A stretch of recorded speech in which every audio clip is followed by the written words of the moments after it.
Hey Barb, how you doing? How you been? Good evening.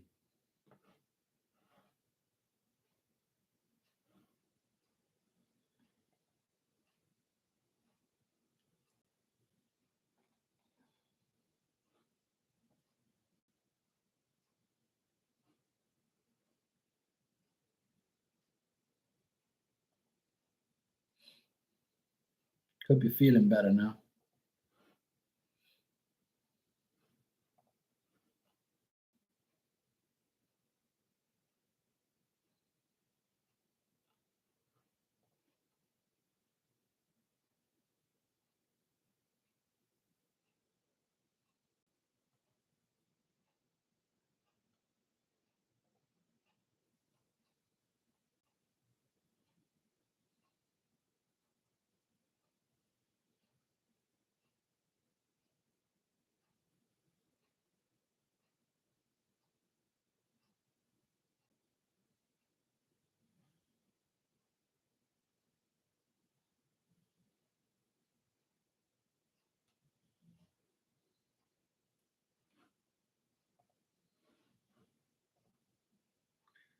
Hey Virgo, how you doing? You say you're sick from Thursday to again today. Oh no. Yeah, I haven't I feel okay, but I just have a nasty cough.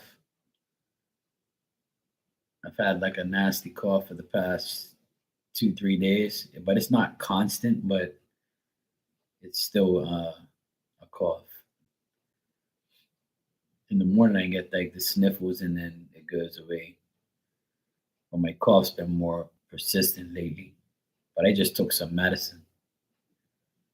Yeah, I just took some medicine, so I'm doing good. I'm doing better. But my nephew came home sick today. He went to we did the confirmation yesterday, and then um,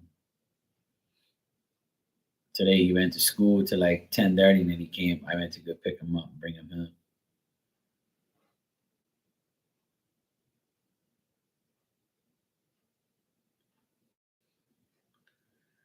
But otherwise, um, that was good.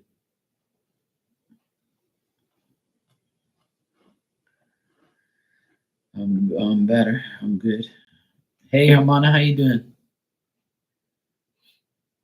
To my boy, yeah. A lot of people are sick, getting sick. And my sister, she's got like coughing and flu, and I don't have any flu. I just have like coughing and shit. Hey, Marcia, how you been? Did you get your new phone?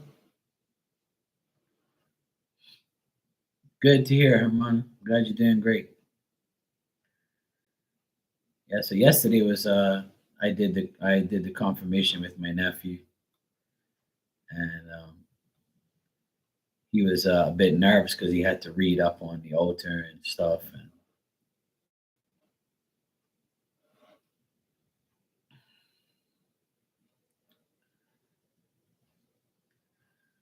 it was fun. I had a good time. Saw a lot of people from back in the day. Saw a lot of idiots too.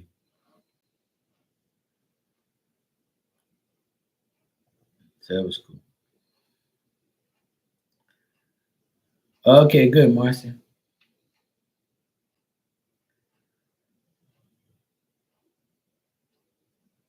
Yeah, I was my nephew's godfather.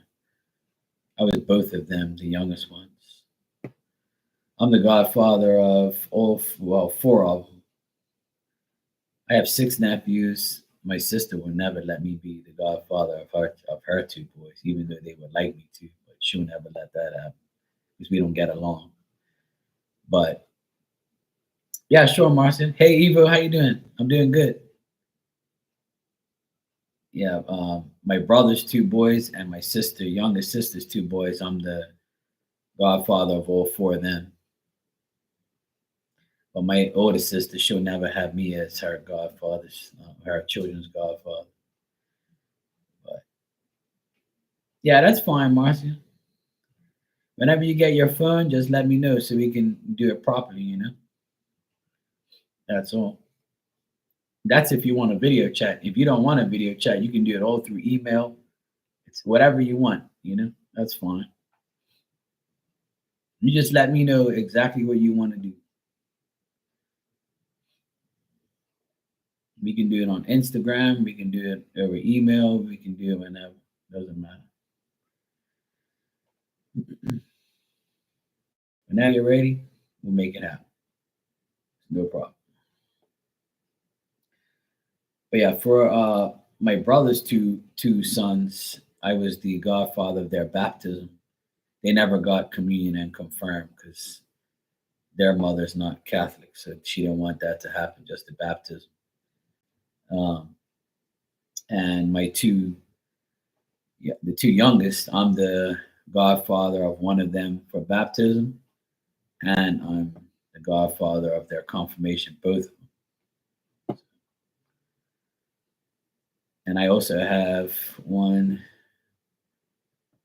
two, three. I have three of my friends. I'm the godfather of their children. So I have four family members and three outside. So I'm the godfather of seven kids. The oldest is 26. I'm the godfather of him. He's 26.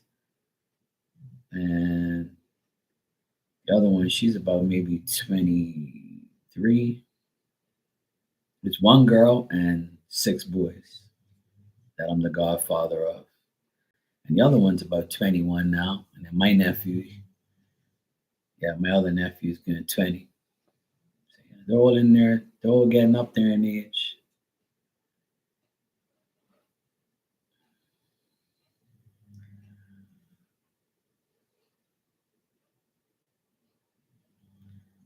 Yeah, so a lot of them pick me, which is cool. I don't mind. You know, if they want to pick me to be their godfather, I'm not going to say no. But hopefully that's my last one. I don't want to do it anymore. I'm tired of going to church and dealing with all that stuff. Church was fun though. I had a good time. I had my little prayer time. Prayed to Jesus, prayed to God, you know. Did my little prayer session in church. Had a little moment to myself and then enjoyed everybody there, friends and foes. Listened to the bishop talk. He made a lot of sense. He's concerned about the younger generation and how they're going to fulfill their faith and how none of them come to church and they have bad ways and they don't like change and or they're changing too much. He was saying a lot of things that, you know, made sense and some shit that I could care less about. But it was cool. It was packed. It was like a lot of people there. There was at least, let me see.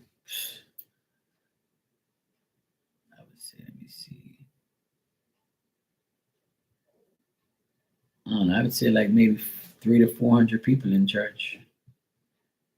It's like the biggest church in Bermuda. So it was like, I would say it was like maybe 300 to 400 people there. It was a lot of people.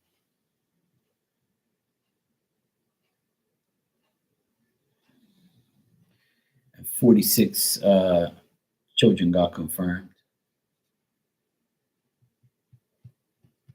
Yeah, I would say there's about 400 people there because there were people all up on the up top balconies and all that, looking down. It was Ram. There was a lot of people there. 2 years ago, there was even more people there than my other nephew. 2 years ago, there was like way more. There was like probably 500 people there. It was like jam packed. That people on the outskirts, everywhere. It was a beautiful day too. It was a nice day. It was a nice little breeze. It was hot. It was nice. Today was a decent day too. It's starting to heat up. It's like 78. It's going to be 80 this weekend. So yeah, it's all good. It was nice.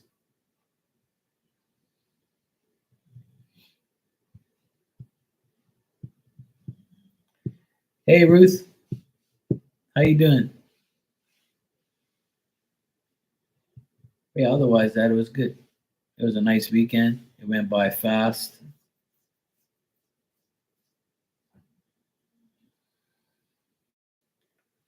It was good. I'm glad it's all over and I don't have to do it again. Oh yeah, and then we went out for dinner. My parents came. I had to my parents came with us and they're a pain in the ass as usual. And when they go to a restaurant, they can't read the menu properly, so I had to tell them what was on the menu. And then they both ate pork chops and French fries, and they actually enjoyed it. So I was like, thank God, you guys actually went to dinner and didn't be a pain in the ass. You actually ate the same thing and you were good. So they enjoyed their food. I had some mussels and then I had some pizza. It was pretty good. The mussels were so. I could have made better ones, but pizza was really good. I had the rest of the pizza today for lunch. So it was nice. We had a good time. Everybody had a good time. My nephew got like $300 in gifts, money and stuff. So he was happy. So it all worked out. Everybody was happy. Family was good. We had a good time. I'm glad it's over.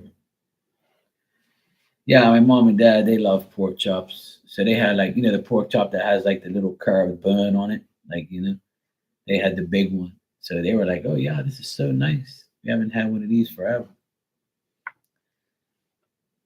So and then I told them I'll get them some fries because they don't really eat French fries on a regular basis, and they felt like eating it. So I was like, look, I'll get a bowl of French fries and we'll share. Yeah, it's my nephew's confirmation celebration. Yeah, it was yesterday. It was really nice. Everything worked out perfect, which was great.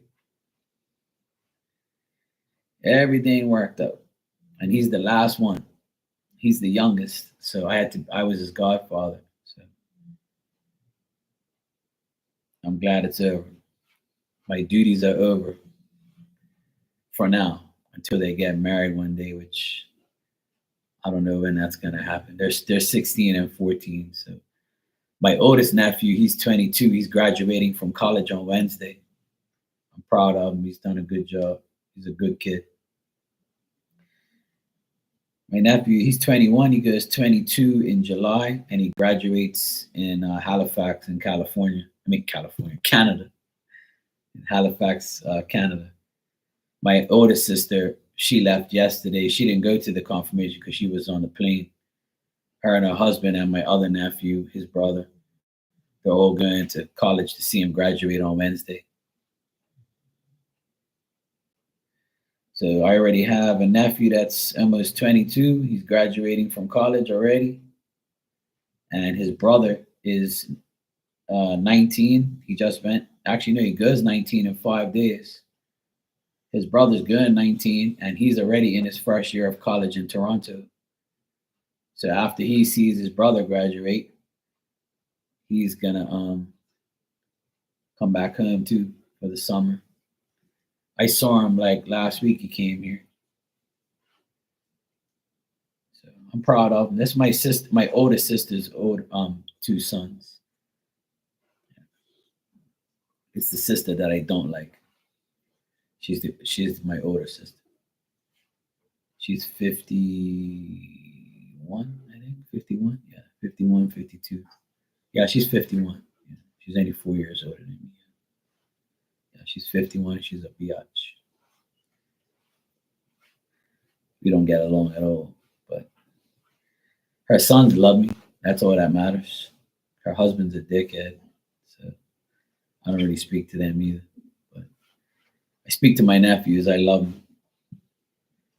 They're big fans, Celtics fans like me, and sports, and they love sports and stuff.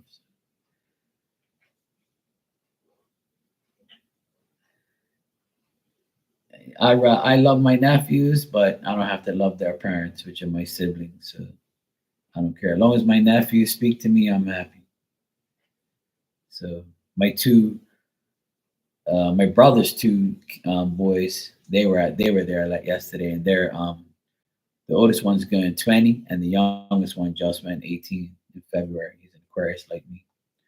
But they're two big boys. They're doing good. Ever since their worthless hoe mom left 5 years ago, they've evolved. Um, the 18-year-old got a scholarship for Bermuda.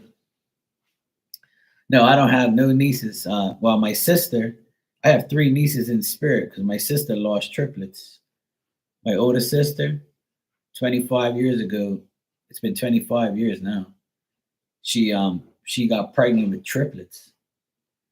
Um, and when they were like 5 months old, like her body just couldn't take it, and they all passed away, unfortunately. So that was a devastating time for us because we would have loved to have the triplets, you know.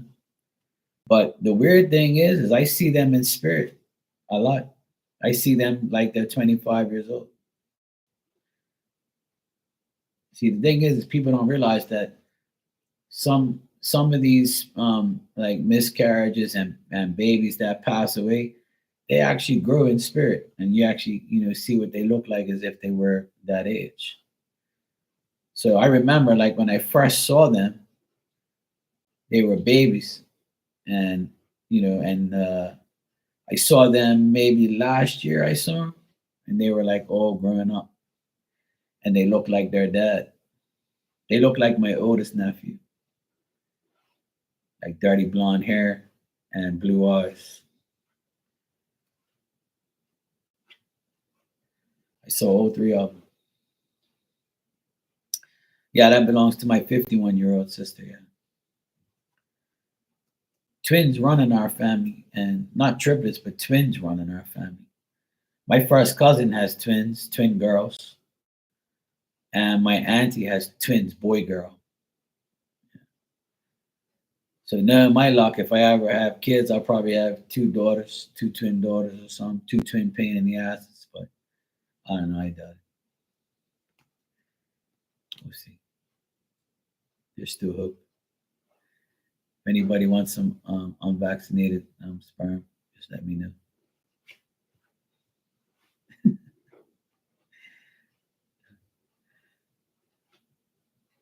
Oh, your mom has two sets? Oh, cool. Yeah, my first cousin on my dad's side, quadruplet. Oh hell no, that's headaches. I'm gonna have to get you to be babysitter, or hopefully her family's got people that will babysit. That'll drive me nuts. I won't be able to sleep. I'll be like, look, all I want is one. You can take the rest. I'm taking care of one. Heck no. I wouldn't even want twins right away. Oh my god.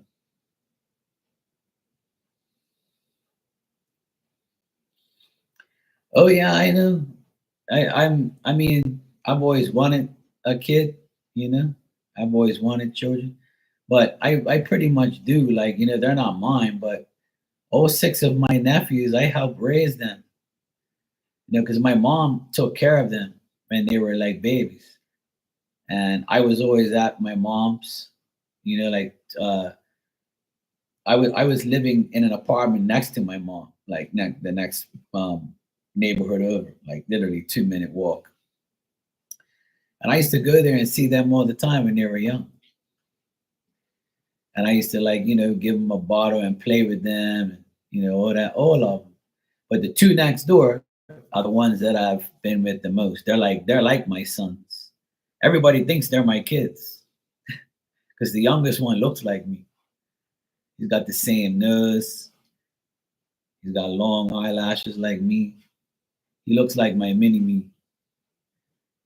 The one that got the confirmation, he looks more like me than them. But my oldest sister's second child, he looks more like me. He could pass to be my son too. He's got dark hair and dark eyes like me. So me and my brother and sisters all look alike. We were definitely stamped. So yeah, I'm vaccinated sperm child too. You know. Yeah, with me it's not daddy daddy, it's uncle uncle. Come on, Uncle Mark, let's do this, let's do that. When they were young, they drove me nuts because every time they saw me, they'll come running to me. Let's go play, let's go do this, let's go do that. Sully, yeah, sure you can, yeah. They would always come running to me because they knew I was gonna play with them. See, so they wanted me to play football with them, basketball. They wanted me to like uh do all those type of things. The one that I just got confirmed with, the youngest one is my favorite. He always has been my favorite. The two youngest ones I would say are my favorites. But the youngest one has now become my favorite because all the other ones are older now, so they deal with me less. They're more involved with their friends.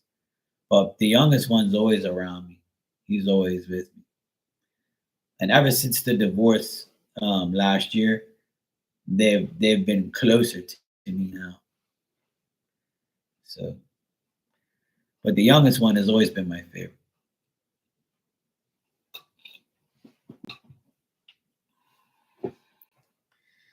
Yeah, he's definitely he's already got like this little honey around him.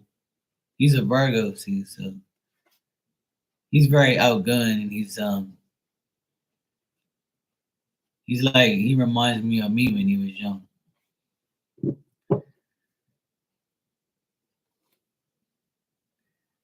He needs to put more meat on his body. He's skinny, but he eats a lot though. But he's usually with me a lot. He's usually around here. He watches the games with me. He's always with me. I pick him up from school. We do everything together. He's always around me. Hugs me every day. Yeah. So we have a good time.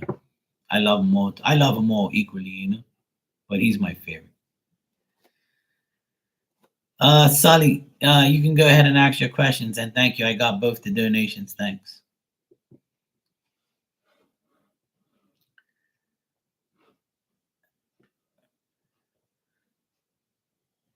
But yeah, we have a lot of fun. We have a lot of fun together. We're always together and doing everything and hanging out. We do a lot together.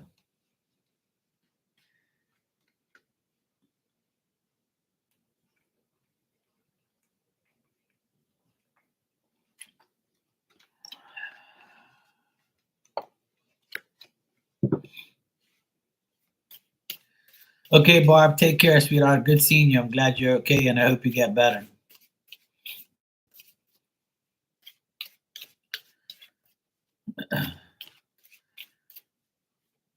All right, Sully, you said, how is Carlos thinking and feeling about me right now?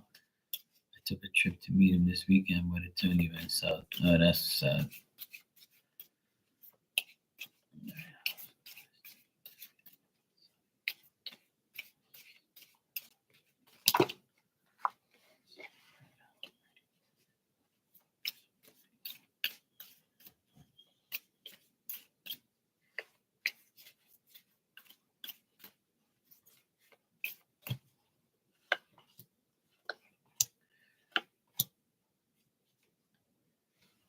Hey, Rudy. That's all right, Marcia. Just wait. Just be patient, sweetheart. It's okay.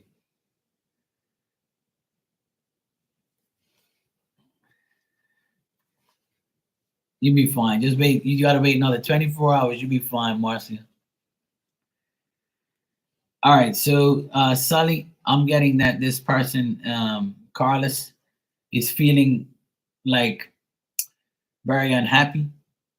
They're still following like their old ways, and they thought that dealing with you was not making any change. It wasn't worthwhile. He might be kind of depressed and not happy. Um, he's also thinking about his past and how difficult it was, and then he's like getting like reminiscent about that as well. He also thinks that the past still haunts him, and maybe you presented something and made him think about his past, and that's probably why it went south. And probably that's why he reflects too much on past things, and probably you reminded him of past stuff. But I just get that this person, wherever he is still making him feel like a certain way.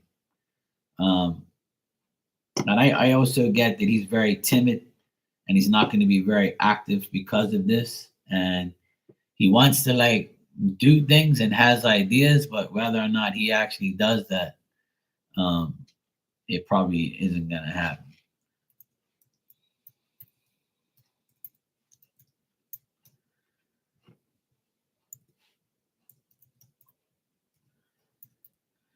This is my email right here, Marcia. That's my email. Hey Nina, how you doing? It's very simple. MarkyMarksTarot at gmail.com.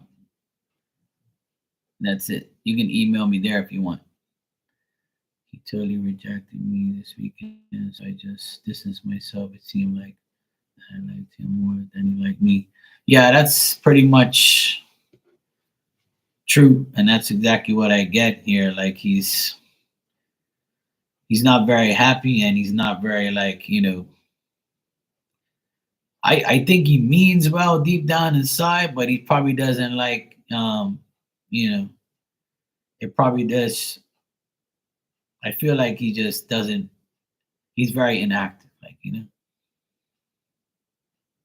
like you reminded him of a past person. You know what I mean? Like he had past issues with someone else, and when he was talking to you and dealing with you, you reminded him of a past person. So it kind of like turned him in a different direction. Yeah, he projected his past on you, and he also like had like feelings that you like people that he dealt with in the past, if that makes sense. Like, I got a lot of past issues here with this guy, like childhood issues, past issues. Like he can't get, you know, he can't get it out of his system. Yeah, he won't. I don't see him doing that. No, he's gonna be inactive and very timid, and he's not gonna like want to go forward. I don't get anything positive, to be honest, Sully. I don't. Yeah, that's his feelings and his thoughts. It's like he doesn't really want to move forward with the connection. Yeah. Oh, shit.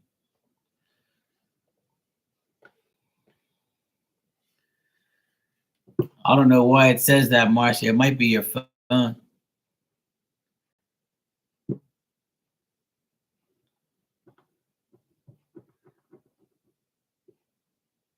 My email, that email is very active for sure because I get emails there almost every day from people and from other stuff. Like, so it definitely works.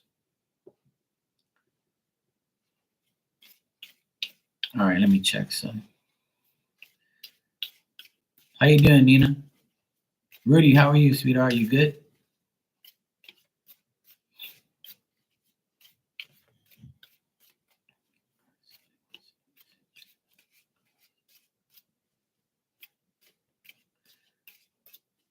but it shouldn't say no matches either. All you got to do is go to your email, right? Marcia, go to your email and press compose. And when you press compose, you type in my email and you just write an email. It's that simple. There's nothing to be like no matches. There's no that shouldn't even be like a thing, you know? It says no matches because I'm not in your email system because you haven't emailed me yet. So that's why there's no matches. So just go to your email, press compose, type in my email, and then you just type whatever you want to. What I'll do is if I remember, if you can't get it, I'll just do it for your thing. That's okay, sweetheart. I'm trying to teach you. It's cool. Hey, I didn't know at 1.2. I didn't know nothing about that shit. We all have to learn, you know. We all have to learn. You're trimming your bushy eyebrows. Yeah, I do that every time I get a haircut. You're welcome, Marcy. It's cool. All right, Sully, let me see.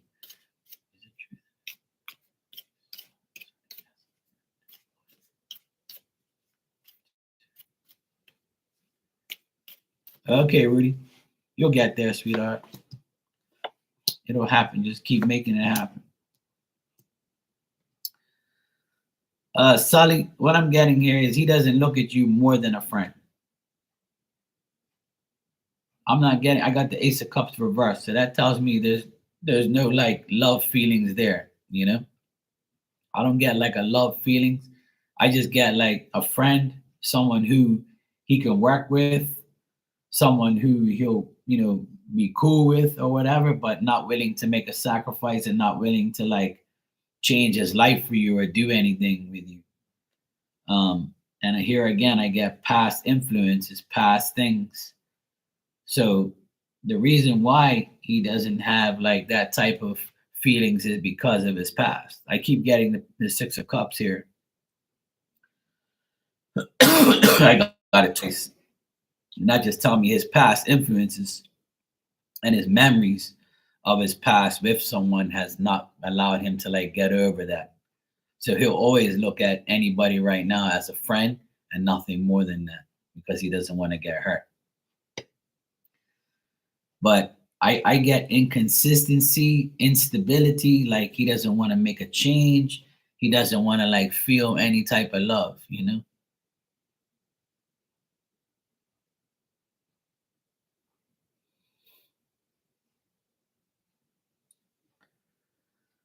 Well, sometimes you got to live and learn. It's not about feeling stupid because you'll never know if you until you try, you know. But if that's the case, you should have made it known, you know. Hey, well, sometimes that's the best way. I go by myself plenty of times. I don't need nobody. You know, you never need nobody to complete you. And don't feel stupid. We all go through things. You know, we can't open up a person's skull and be like, okay, yes, they love me, you know, or yes, they want me. But you know, you took a chance and the chance didn't work. But if you didn't take a chance, you would have never known. So at least now you know you took the chance and you went by yourself. Hopefully you had a good time. Um, but yeah, I don't really get this person. Like, I think this person still has issues with their life, their past, and they just like, you know, don't want to make any commitment. That's the sad thing. There's no sacrifice on his end to make things happen. And I don't get no love, no nothing.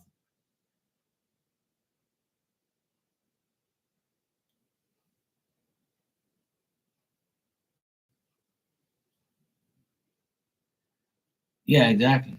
Yeah, so at least he told you.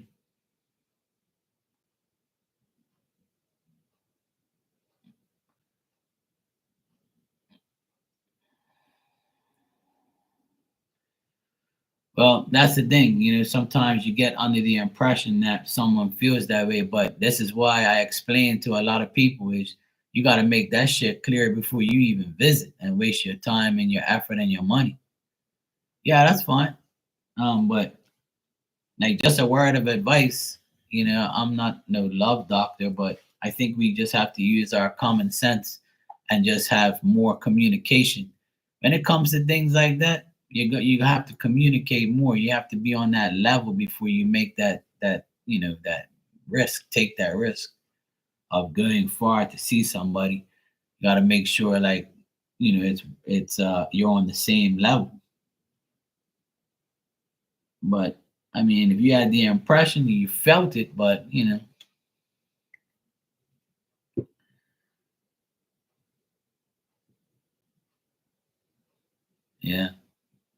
But do you think like did it happen when he saw you, like, or what?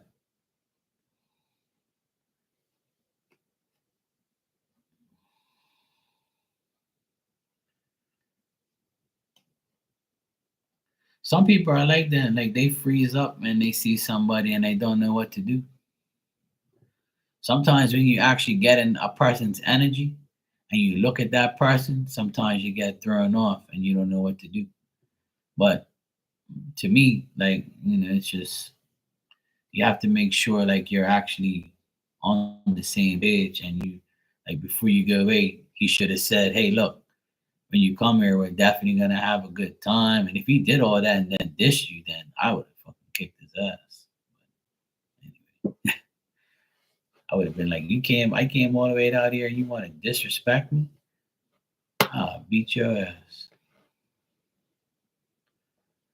I would have threw something, man. I don't have the heart to do that to somebody. But I would never let nobody visit me.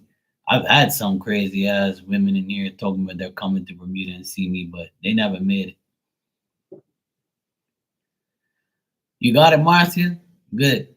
See that? All you have to do is ask. See, this is what I've been talking about all this time. Just ask and communicate. Communication is the best thing in the world. Try not to stress, Marcia. It's okay. I know it's not easy, but it's all good. That's all right. It's all good. We sorted it out. Just I'll be here tomorrow. Just whenever you're ready tomorrow, just email me or whatever, and then I try to check my emails very frequently, but yeah, it's okay. We all have it. It's all good, huh? You're good.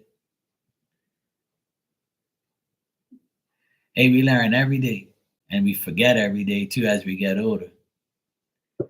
Okay, good. I'll check it afterwards. Yeah. I'll check it, and then we'll go from there. Once you get your phone tomorrow, we can make it happen.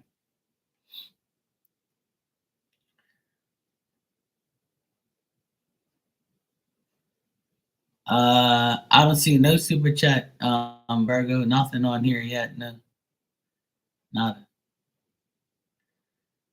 I doesn't. I mean, the super chat will show up in the chat. Oh, shit. I don't see it yet.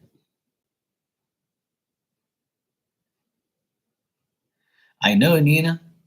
I know you must be happy. My Celtics might meet your Timberwolves in the finals.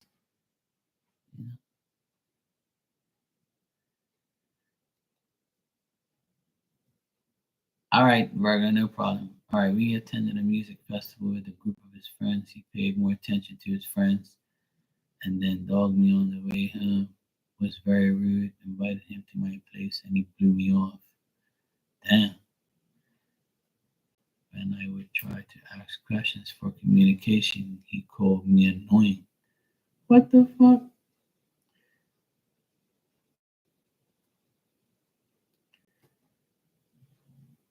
Yeah, we'll see.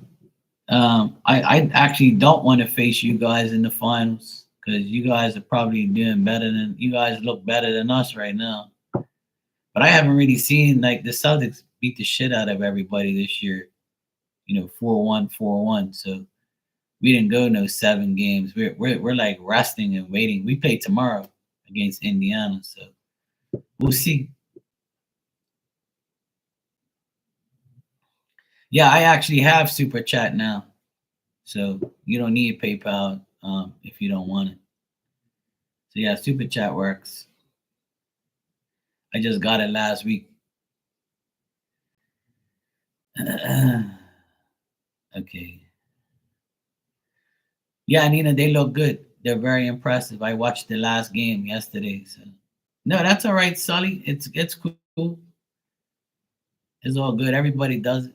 It's cool. It don't bother me. As long as I just, it's good to tell me, whatever you want, and tell me so that way I can try and figure it out for you.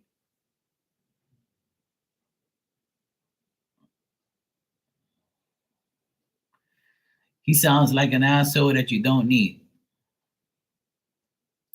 That's what he sounds like. He sounds like an asshole that you don't need in your life. So it was actually a good thing. It's a good thing you didn't deal with him any longer than you had to. Because he seems like an asshole. Let me see, Virgo. Let me check. Just give me a second.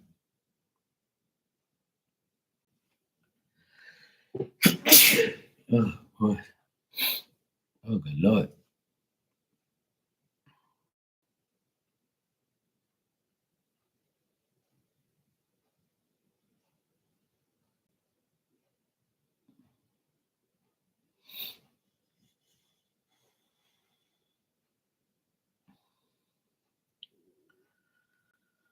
Hmm. I don't know. Thanks.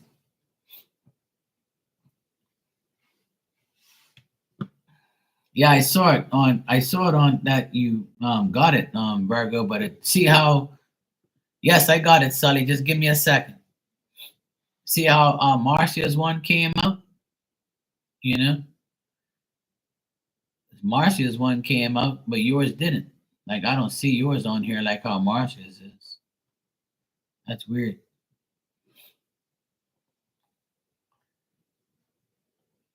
Let me see. Yeah, see. It don't show it. Uh,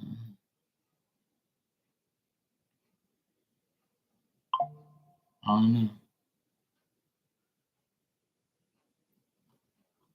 I'm not sure it didn't come up. Maybe like I don't know. Maybe it'll show. Okay, Hermana.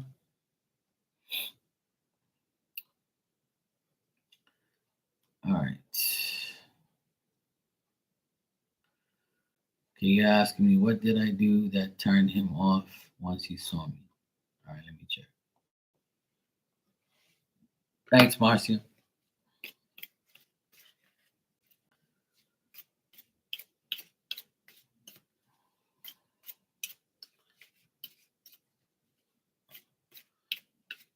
I'll check after when I get to you, Virgo. When I get to you, I'll check to see if it went to my like if it went somewhere else on my email or something like that. I'll check, but usually it shows up on here.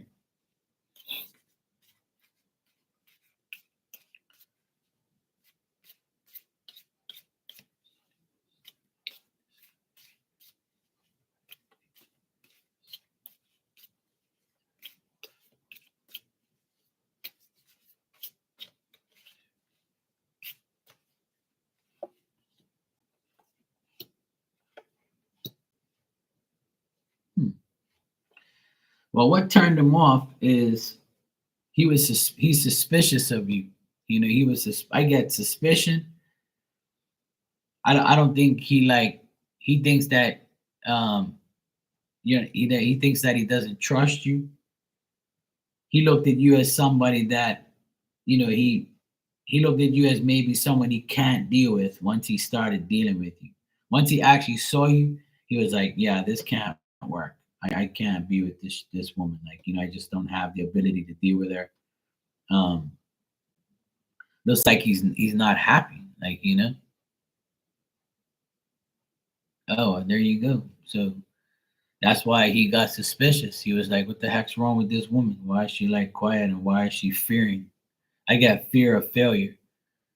So like you might have feared when you saw him, and then he was like, "What the hell's going on here?"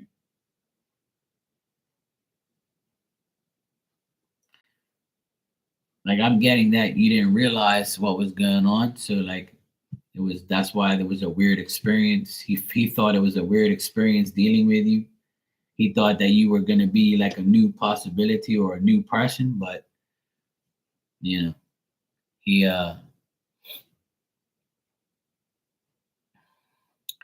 I guess so, Virgo. I don't know. I guess we're gonna have to wait because I've never, I'm new to the super chat thing. Yeah.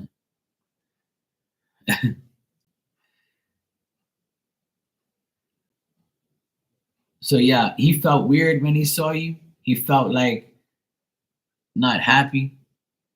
He felt like kind of weird.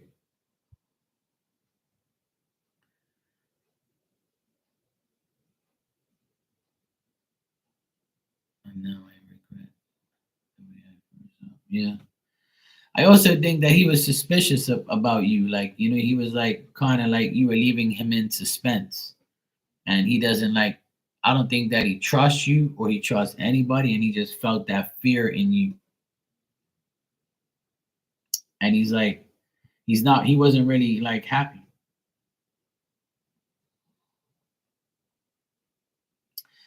I also get he might not be like sexually attracted to you. Like once he saw you, he felt like he probably wasn't really sexually attracted. Because I got the devil energy here. So the devil energy is telling me like, there it was just like maybe a lust thing and not no, nothing more than that.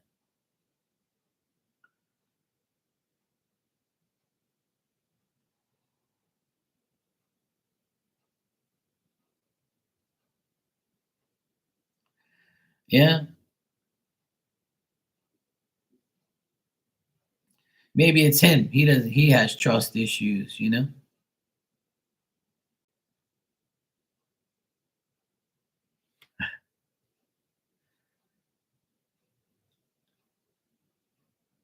No, he wasn't attracted to you. That's what I'm getting. Because you're asking me about him and what is this, what he thinks about you. That's what I'm getting. I'm getting that he wasn't really once he saw you in person, he just didn't feel that energy anymore. He just didn't feel attracted or sexually attracted to you. It's different when you talk to somebody over the phone or a video chat, when you actually see the person and you're around it. That's how it is. Okay, Virgo.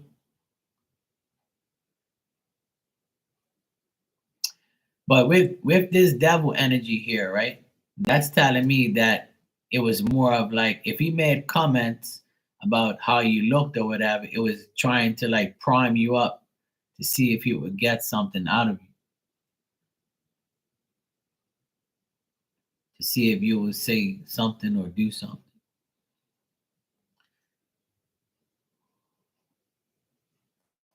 I just get weird energy here from him and things like that. Like he just didn't. Once he saw you, it was like it gave him some type of vibe.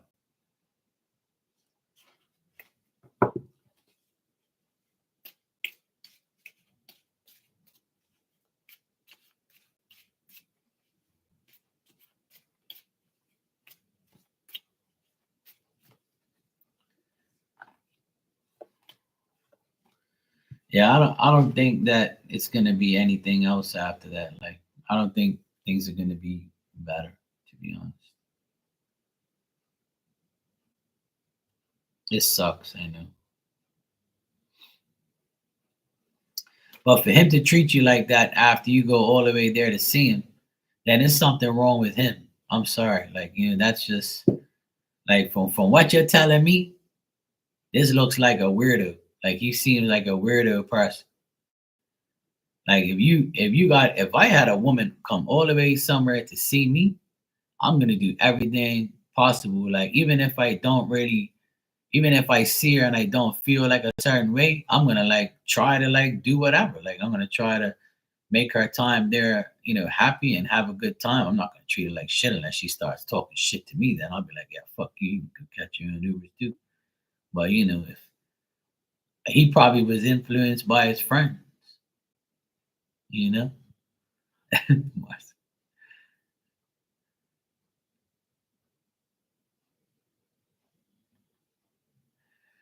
That's weird.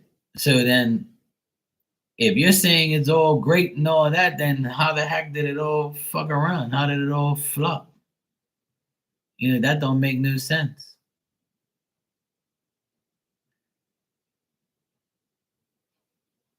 There you go, Marcia. As long as you don't get lost in the triangle.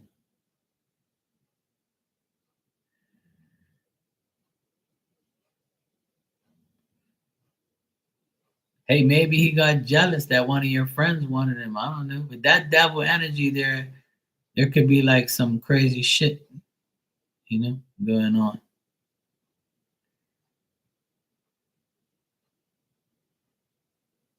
Oh, hell yeah.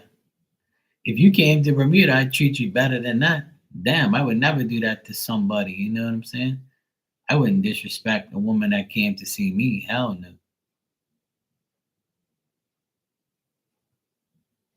Yeah.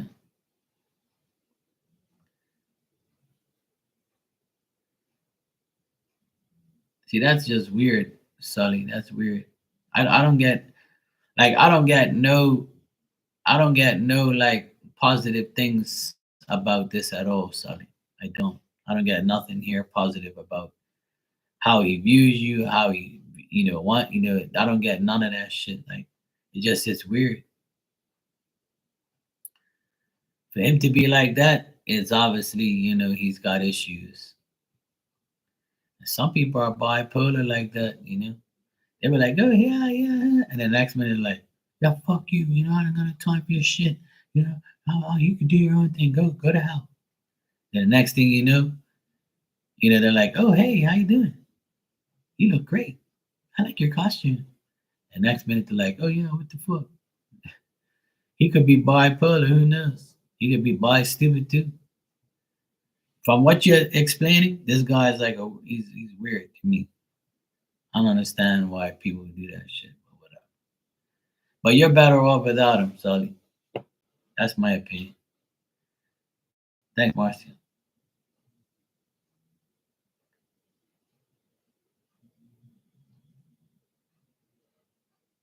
Yeah, exactly. So that's bipolar behavior.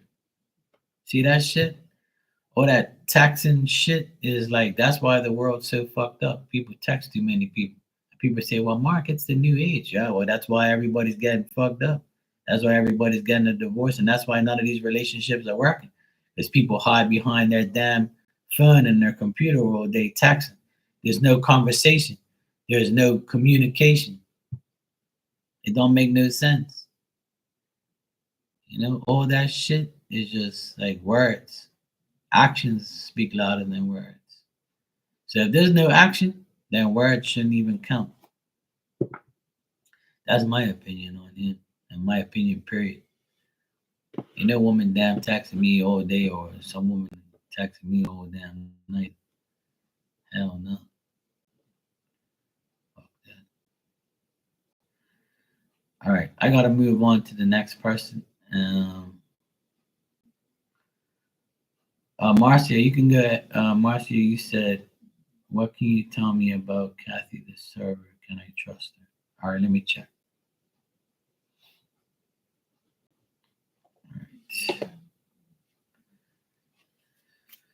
All right.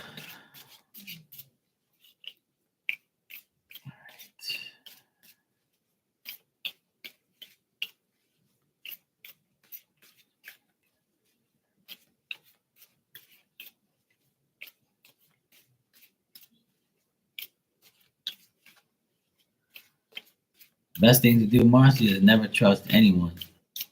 You can trust me, but especially people you work with.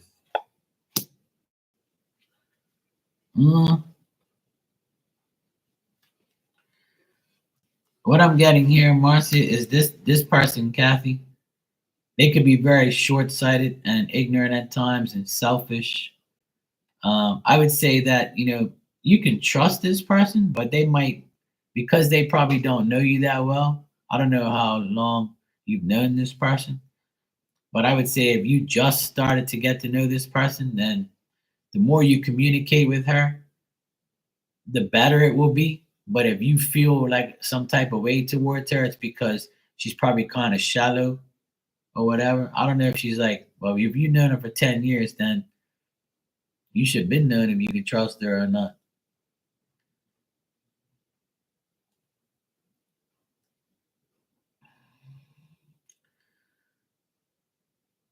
I would say this person can be very like they're not very understanding. They're very selfish and like they accept things the way it is and they can be very shallow at times, you know?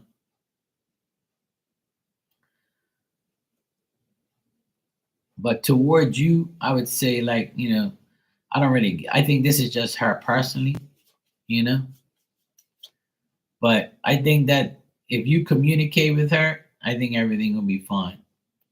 Yeah, I don't I just think that she's like to herself. She's not really a person that you have to worry about.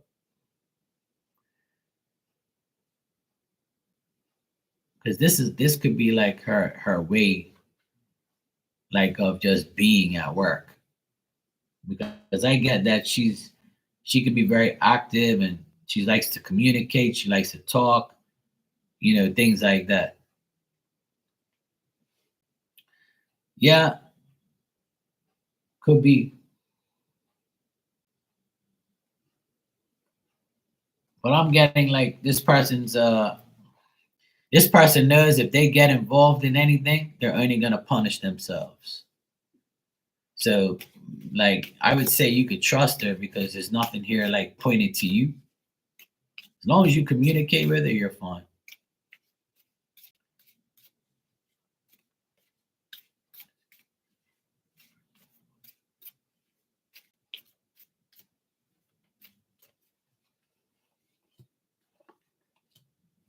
Yeah, I mean, she looks at you in a good way.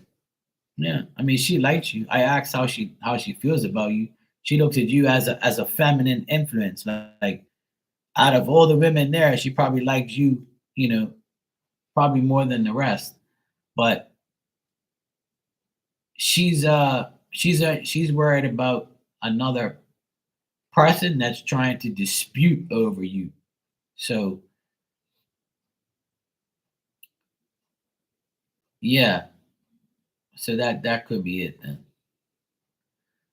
So you said Linda the bartender causing problems. Linda's trying to turn her against me. Yeah, I would say Linda's trying, but it's not going to work because she sees that. I think that Kathy's more humble, and even though like this Kathy person can be kind of like shallow or towards them, I asked how this person thinks about you, and the person they think that you're a good person. Yeah. But there could be like the Kathy could be dealing with a guy, and this guy is somebody who's a loyal friend to her, and I think that they're trying to get Kathy in trouble with a man. So if Kathy's involved with a guy that comes to that job, like a woman's arguing with her about the guy. So it's nothing to do with you. Yeah. Yeah, she's cool with you. She looks at you as the empress, which is a woman that's like a sister to her or like, a good influence, like a female, like, nice. Oh, well, there you go then. I see her arguing over a man with a woman, or vice versa. So I know a lot of women that hate men. That ain't my problem. I ain't done nothing to them. So it could be something going on where she's getting in an argument over a man with another woman, like or arguing with a woman over a man. So it's either or.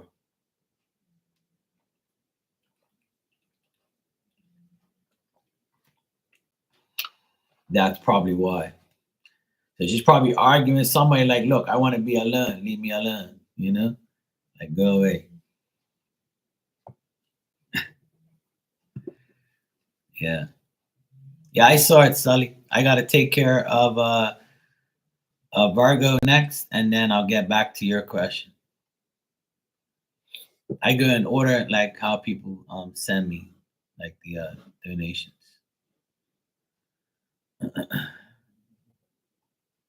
And oh, I also got Rudy, I got your donation too, sweetheart. I'll get to you as well. So I got Virgo, Rudy, and then you, Sully.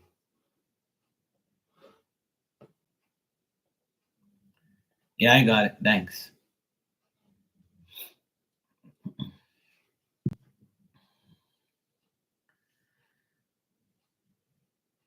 Yeah, it's all good, Marcia. You're fine. I don't see like anything bad happening. You know, I think she's more concerned about the rest, not you. Like she looks at you in a good way. It's just the other ones that are trying to argue with her and aggravate her. So you, so to answer your question, you could trust her. Yeah. I see like aggravation around her. Yeah. So there's some aggravation around her.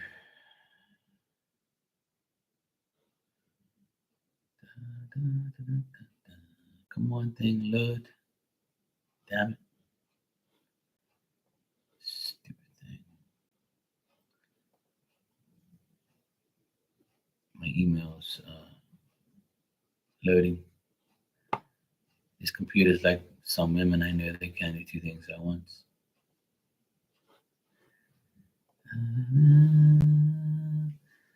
All right, Virgo, you said, why is Jonathan wanting to be around me more and taking me everywhere?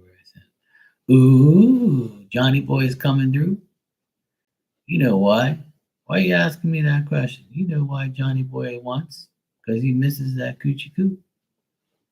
Come on, Virgo. Come on now. Why are you asking me stating the obvious now? Don't you know Johnny wants to be around you more and take you everywhere because he wants that coochie coo again? Come on now.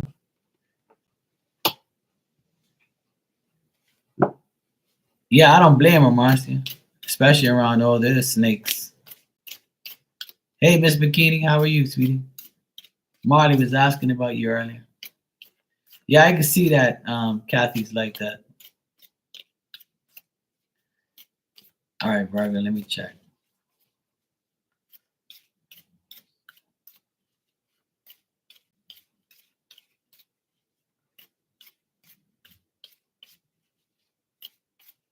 Yep.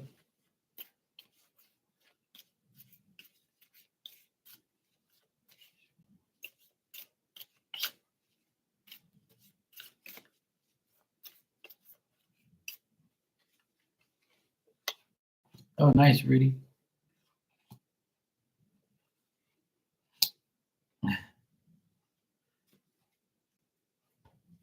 Okay.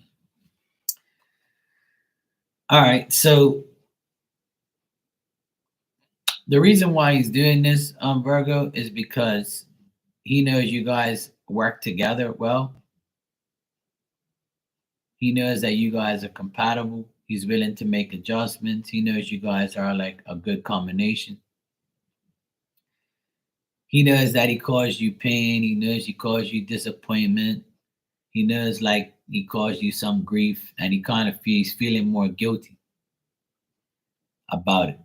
Like he's mentally drained, and I think that also like a woman in his life has caused him some sadness. So he needs you around his life. He needs to be around more positive energy and things like that. And I'm getting like another reason he's doing this because he's come to the conclusion that once I end what he's saying to himself, like once I end all these issues and problems, then I can go back to this cycle of being around you. And he knows like he's disappointed you. He's very attracted to you, is what I get. But see, I got the world reversed here at the end, and that tells me like when like he's not understanding how you don't chase him. Like he was he's wondering how like you waited, you've taken so long to like not say anything to him or to go after him, or like he knows you're disappointed, and he knows like he feels like he broke your heart to a certain extent, but like he's not, he can't fathom why you don't like, go after him or firm over him, or you know go after him, like, yeah, yeah. See, that's, he fails to realize that, that's the case. But I feel like he's doing this now because you've been very patient. You know what I'm saying? You've been very patient. You've been very patient, and he knows that together you guys can make anything happen. Because the question you got to ask yourself is, when you were going out with him and working with him, how was that? Was it, you guys were compatible? You guys were like, doing what you had to do. You were working together. So he probably misses that. He probably like wants to do it again. But he's very like, because I got like the 10 of swords in between you guys. So there's still that mentality, you know, that it's still that mentality of like, what is she thinking about me right now? She must think I'm a complete idiot. So like it bothers him mentally that you don't say anything about it. And if you don't say anything about it, then like he's just gonna live in suspense. Like if you don't outright say, you know what, you're a fucking idiot for dissing me, and you probably coming around me now, like, he's probably waiting for like you to like explode and just, diss him or something. Like he's probably like you know, feeling that. But he's very disappointed. It looks like he's disappointed. And I also get that there's another woman that's disappointing him too. Like there's a woman that's a pain in his ass, and he just needs to like be around good company. But that's why he's around you a lot now, because he knows you guys are successful together, and he needs that. But he knows you're disappointed. He can still sense the disappointment and the like, the mental, things. Yeah, I get like a woman here that's been a pain in his ass. Not you, but like there's a woman that's a big pain in his ass. But how he looks at you is the temperance, a woman that brings together, what he needs, what he wants, how he feels. You bring together excitement to him, and you make the right adjustments. You know what to say, you know what to do. Like he knows you guys are good together, but he's good in that, because I got the Wheel of Fortune here at the end, and that's just telling me this is just a cycle right now that it's gonna go through, right? But he's waiting for shit to like go away in order for him to like be with you more. So it's probably gonna continue this way if you allow it. Like he's thinking you're gonna like talk shit to him. Hey Marty, you got one eye open? Okay, just make sure you don't close both, because you'll be watching the eyelid channel. Yeah. So yeah, Virgo, it's kind of weird that he's doing that, but like I say, it's just something that he knows you're disappointed, so he's trying to make up for things.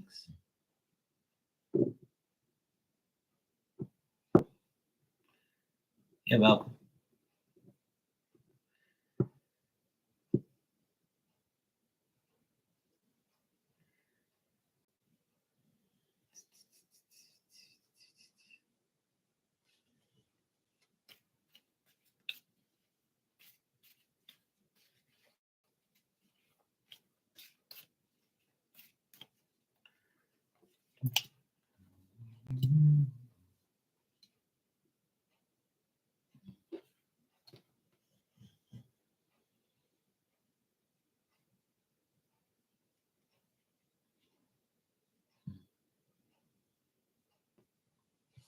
There's there's still gonna be like this week at work. There's still gonna be like some vibes there. Like he's trying to like get over his frustration,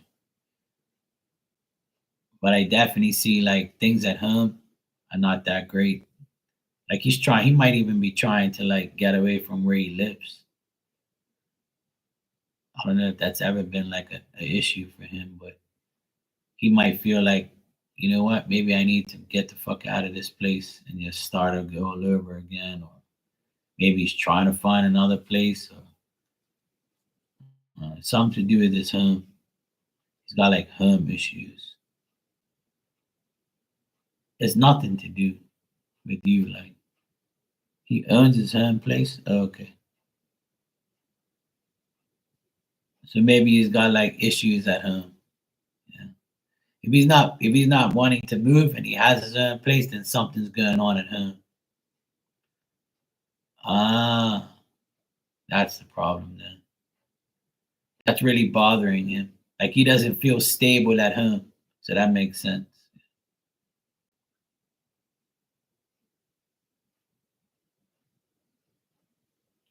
Yeah. Like it's nothing to do with you. I see here. It's just his own problems. Like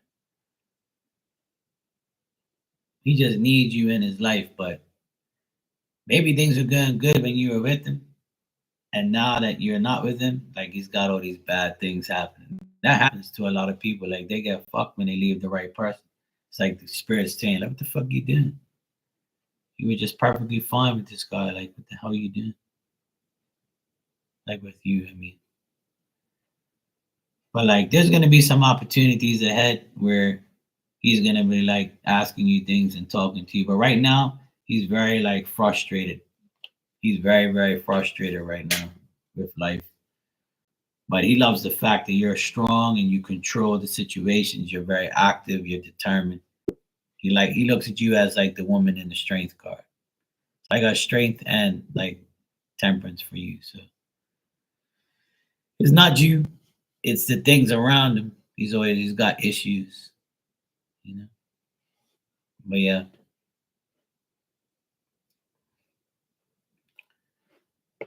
same shit, different day.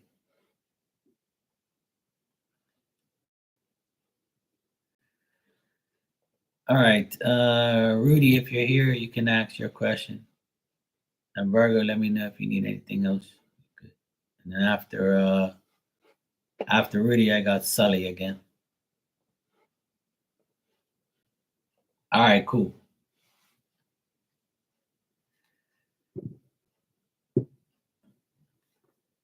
Rudy Poo. Yo, this back. I'm gonna use Marley's line. Yo, this back again. Tell a friend. Rudy says, I wanna know. What do you wanna know?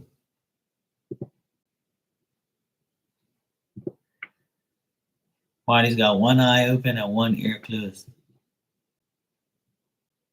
And she's probably got socks on, pajama jammy jams, panties, and probably like a long sleeve shirt. She said she don't want them dongs. Marley says she don't want them things. They're a pain in the ass, literally.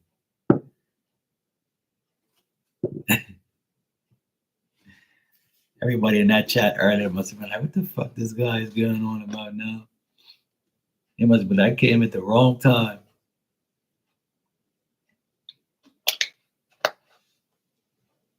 That shit was hilarious. It was all my fault though. I bring it up.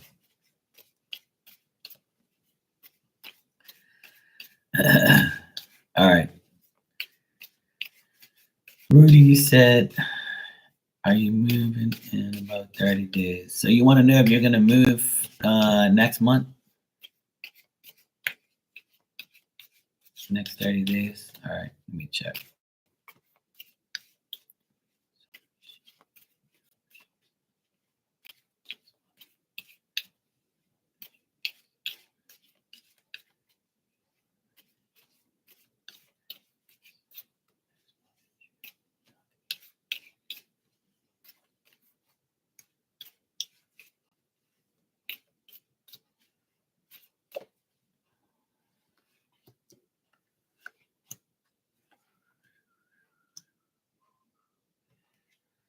Rudy, I'm gonna say like I don't really get nothing serious for next month or the next 30 days.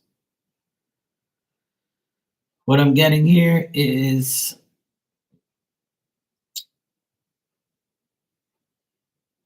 there's a financial aspect of like you want to do this, but you need the finances first of all. Um, if you're looking for like some type of loan or some type of like financial stuff, you might fear it or you might like not get it in time. There's a time frame on finances. It's gonna be a little bit different. Might take a little longer. Um, I'm getting that this is you're not gonna have the opportunity to actually do this next in the next 30 days or in the month of June. Like I don't get that it's gonna actually be satisfactory or like you might run into like bad luck or no opportunity to actually get this. But what I'm getting is there might be like a woman that helps you, you know, and resolves this issue for you or gets you like to the conclusion of this. And there might be some compromise, some friends, like some friend is gonna like help you deal with this eventually.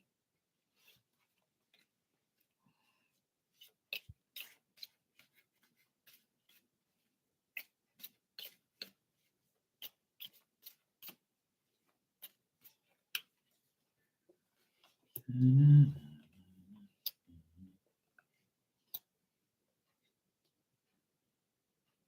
In July, I got better energy for July, but I still get like a woman here, could be you, like just having to be smart about the decisions. I feel like July would be a better time. Like maybe like from now to the next 30 days into June, you'll be like still processing it all. And then like July might be like a better opportunity. It still might be difficult, but I'm getting like there might be a better chance in July. So I would say like give it 2 months. And then like you might get like somebody's gonna I feel like a woman's gonna help you or a friend of yours is gonna say, hey, guess what, Rudy? I know this place, it's perfect for you. You can move in right now and like something's just gonna appear and you're gonna get it. But in this month in June, I don't get good luck with that. I don't get good vibes. But I asked for July and it says, yeah, it says it's much better energy. And it could be like a woman that helps you get this, you know? It could be a woman that helps you get it. So like it could be like a person that deals with houses or a real estate person or something like that. Like that's gonna help you deal with it or get it. So July looks like the better month, Rudy. Like this could be like a old friend of yours or somebody you know like for a long period of time. Like I don't know if you know a woman that's in real estate or a woman that knows people that have like places for sale or for rent. Like there could be like an old woman friend that is in your life that can be like, oh Rudy, I didn't know you was looking for a place. Oh yeah, I know one. I can find you this. I can get you that. Like there's a woman that's gonna help you. I got that twice. So a woman's gonna help you get this place in July.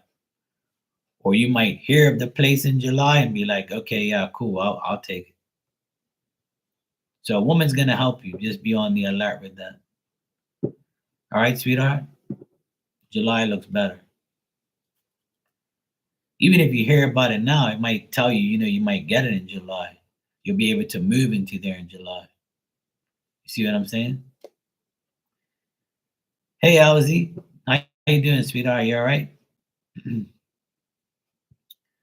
You're welcome, Rudy. Sully, you can go ahead and ask your question. Then after Sully, I got Marcia.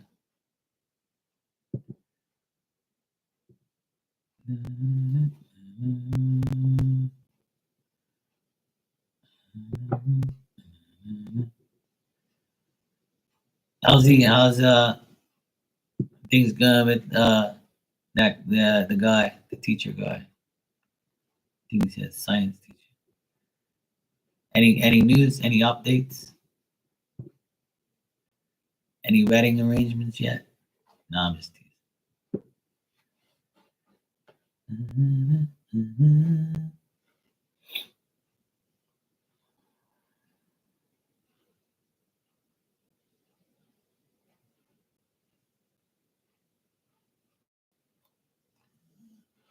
All right. Let's see.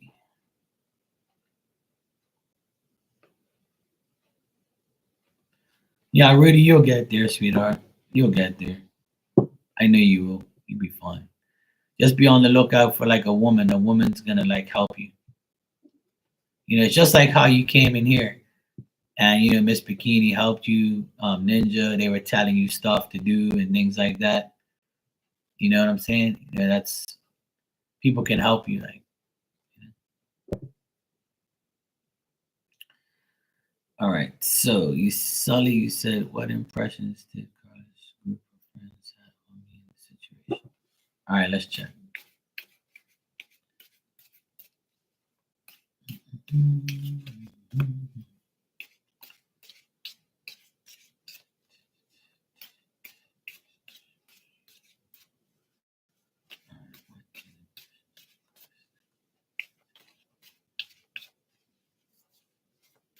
You're welcome, Rudy. I wish you the best, sweetheart. Just stay positive. That's all. When you stay positive, positive things happen. You stay negative, then shit ain't gonna go your way. So just time waits for nobody. Like time, everything's gonna happen in time. I've learned that like so much. I'm like, fuck, I've been wanting shit to like now, like but sometimes now is just not the right time. It's a pain in the ass, but we just have to go with the flow. As long as you do your part, then you have nothing to worry about.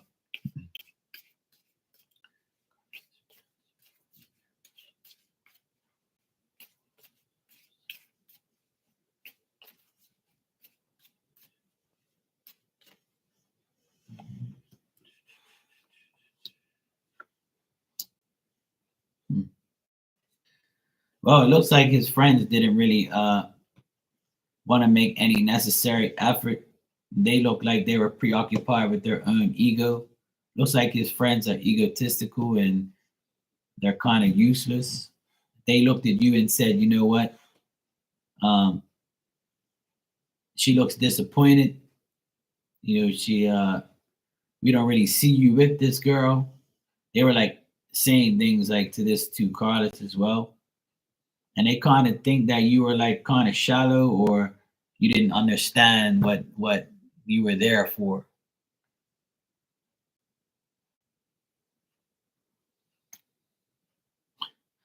I get so much weird ass energy from this. Like I don't get nothing positive at all. You know, Sully, I don't get nothing positive at all from these guys. I don't get nothing positive from Carlos, and I don't get nothing positive from his friends. Nothing. Like I keep getting that there's disappointment around the whole thing towards you. There's disappointment towards you from them. They're all like ego type of guys and people. They're not willing to make any effort. They're preoccupied. They're like fake friends, fake people.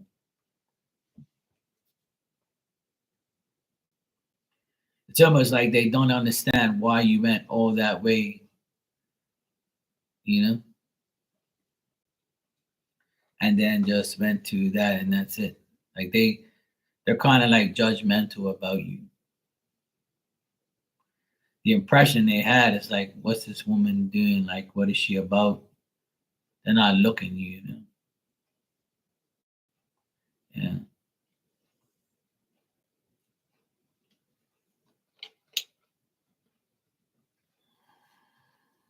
Yeah.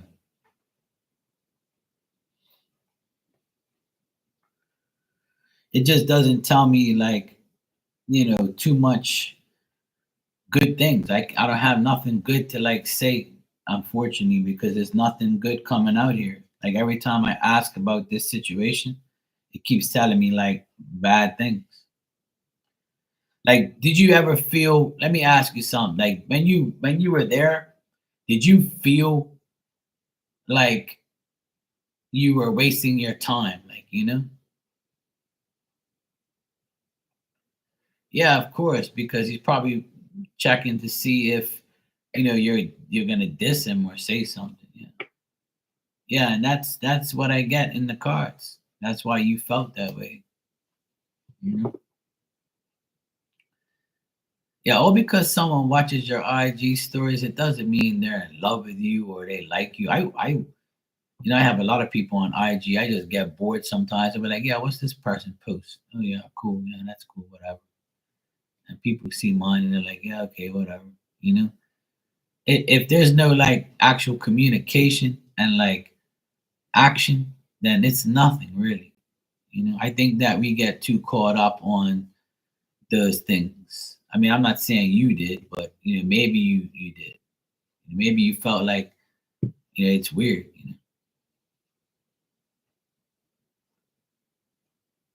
Yeah. In the future, I would say let them, don't go out of your way to do anything or say anything. But I just get that they didn't really give a shit. They didn't really care about you like that. They don't even know you like that. So when you just meet, like when you pull cards on things like this, let me explain something. When you pull cards on things like this, right? You're just gonna get a really small energy um answer because those people don't know you like that. You see what I'm saying? They just met you. So their thoughts and feelings and impressions of you are like whatever. They're gonna be like, reverse. It's gonna be negative because they don't know you. And if it is great, then it would have came up that way. And you probably wouldn't have been through what you went through. So those people are like just weirdos. They're ego people, like they just were fake. Sorry you had to go through that, but you live and learn. We all make mistakes, but you deserve better than that. Okay, Virgo, you too, sweetheart. Take care. But yeah, I don't get nothing good at all, Sully. Nothing good at all.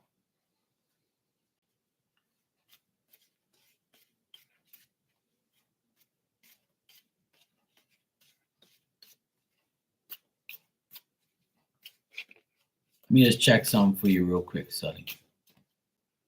Something's bothering me about this person. Yeah.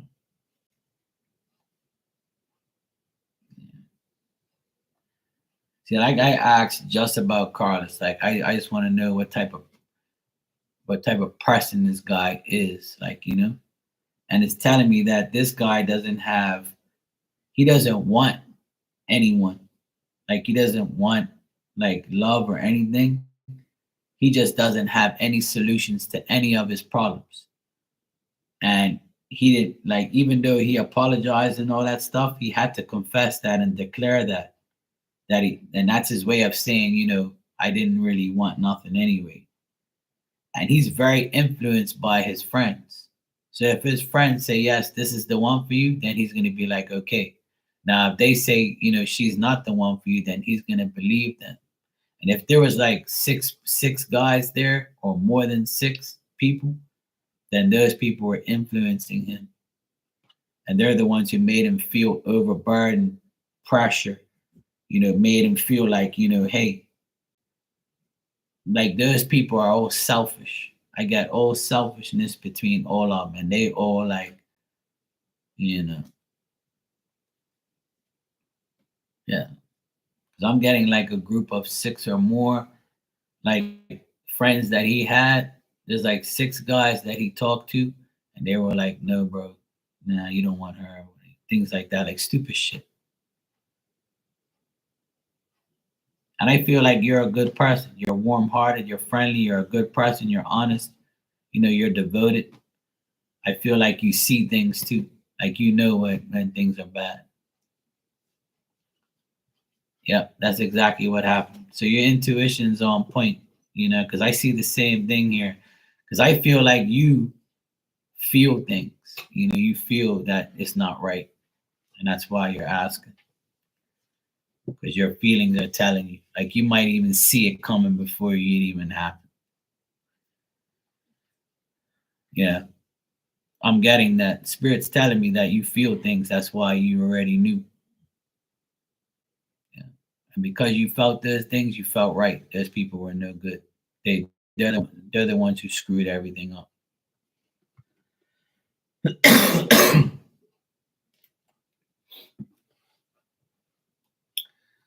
All right. LZ, thanks for the super chat. And Marcia, I'm gonna answer your super chat now. So I got Marcia next and then LZ. You're welcome, Sully. Anytime. And just know that, those things happen for a reason. Like it's just to make sure that you don't make that mistake again.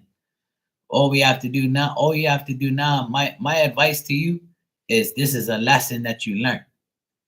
You learned your lesson. Don't feel stupid. Don't feel bad. Don't feel like, you as a bad person. Because at the end of the day, you're here talking to me. So don't worry about like, how they are. Fuck them, That's how you got to think. Just don't worry about them. Just know you did your part and you can't, nothing's perfect. But learn from this experience. Don't like just forgive yourself for dealing with it. That's all you got to do. Like don't be hard on yourself. We all go through like stupid shit like that. Because people are weird. But Spirit said you're a good person, so it's not your fault. It's just good people get caught up in bullshit. It's life. Okay, LZ, no problem. Yeah, don't. Spirit says you're not a bad person. You're like the Queen of Cups. You might get emotional and you might feel like some certain way, but they say you can feel and see things. So just go with your gut. If you feel like you shouldn't do something, then don't. Don't go against your intuition.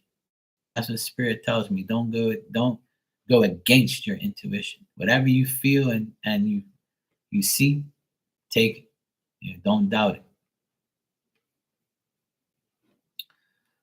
Don't doubt it. All right. So Marcy said, "Who's sending me fake friend requests on Facebook? It's been crazy amount of Facebook requests."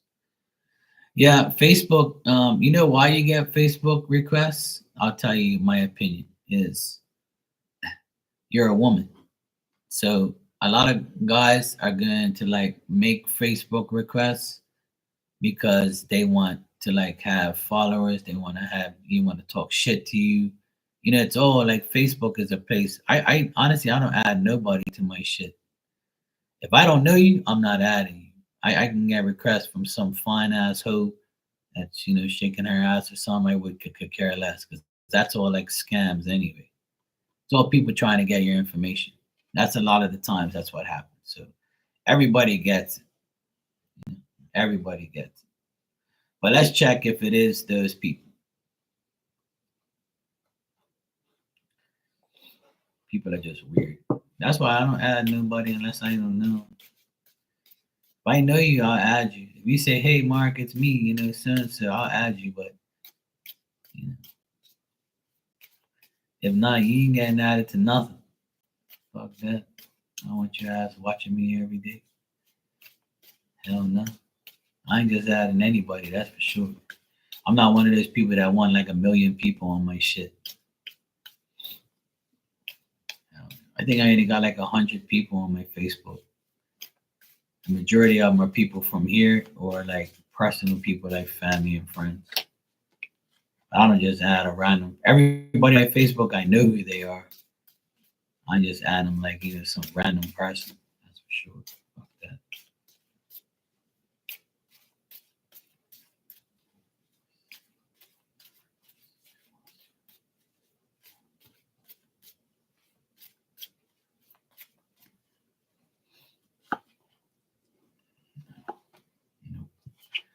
All right, so it's not Arthur. Arthur's not wasting his time on that.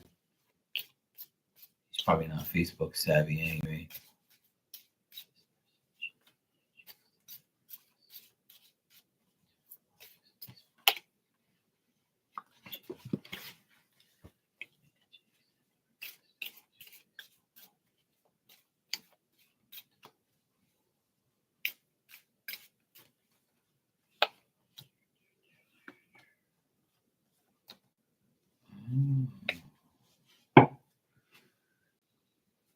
I'm getting that it's Jay. I get yes on Jay.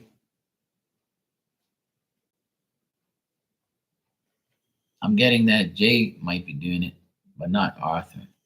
But I get Jay as a possibility, yes. Let me check if some strangers are doing it.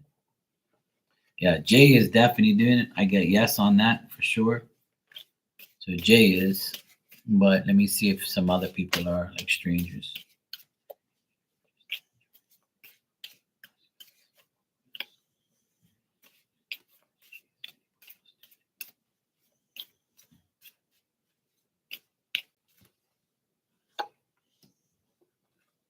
Yeah, there's also other people doing it too. Yeah, there's like a few other people. I get like a young guy that's like very tricky.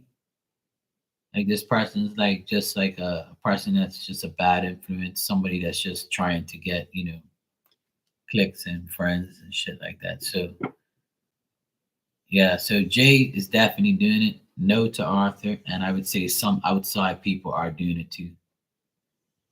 I get a friend request almost every day on Instagram from like some dirty hoe or OnlyFans bitch.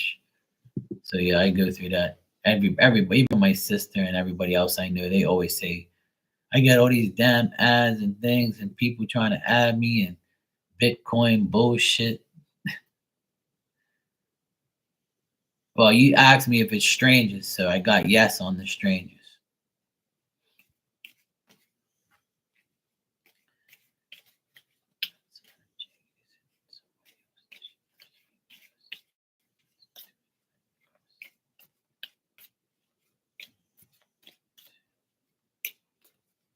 People are weird, Marcia. It's just no, it's nobody else. No, outside of Jay, it's nobody that you know. It's just Jay. I get Jay definitely, but I get strangers and nobody else that you know. No, I definitely got a new on that. And I get like family people that watch your Facebook. There's family, friends, maybe like another woman that you know that just like randomly likes your stuff or checks whatever. But no one like acting dumb, like doing dumb shit. Yeah, exactly. Me too. I don't have nobody like that on my Facebook either. If I don't know you, you ain't going on there. Hell no. But definitely Jay, and I would say nobody else, just strangers. But Jay is, I got, yes, a definite strong for Jay. Yeah. You're welcome, Marcia. But I highly doubt that Arthur is doing anything. I think he finally got the picture, you know.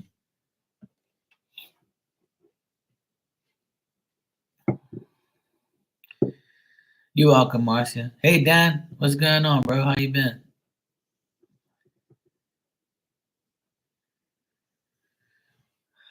All right.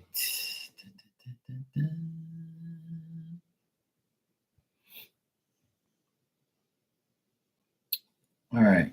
LZ. What messages does Spirit have for me concerning my dad's side of the family? No matter what we do, we always butt heads. I feel like I have to block. Yeah, hell yeah, block them all. Fuck them. That's what I say. My dad's side of the family, I don't speak to none of those idiots. I went to church yesterday because I was my nephew's godson for confirmation. And my family was right there in the same room as me, and we don't even speak. I don't even care about it. I don't even know their fucking kids' names. My nephew was like, "Oh, that's our cousin from your my your dad's side." I'm like, "I don't know those fucking people. I could care less. Ain't none of my fucking company." You know, I'm like the type of person I don't give a fuck if you're my family. I ain't got no ties to you. You ain't none of my problem. The only people that are my family is my mom, my dad, my youngest sister, and my nephews. My older sister and my older brother, they're my family, but I don't give a fuck about them because they don't give a fuck about me. So I don't really give a shit. Like, I have a small circle, and I just get rid of everybody that don't mean nothing to me. I speak to some of my cousins and family, but not all of them, because they all see when you. In my case, the reason I don't speak to a lot of my family because they look at me like the black sheep because I hung around drug dealers and gangsters. Where I was born, like there was a lot of crime and drugs and shit like that. So like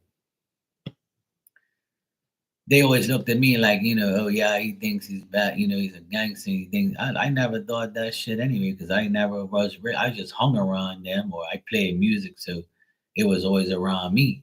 But so when they saw me with like rough people, they were like, "Oh my god, he's our cousin. We're not going to speak to him because he might kill us because he's with these fucking crazy people."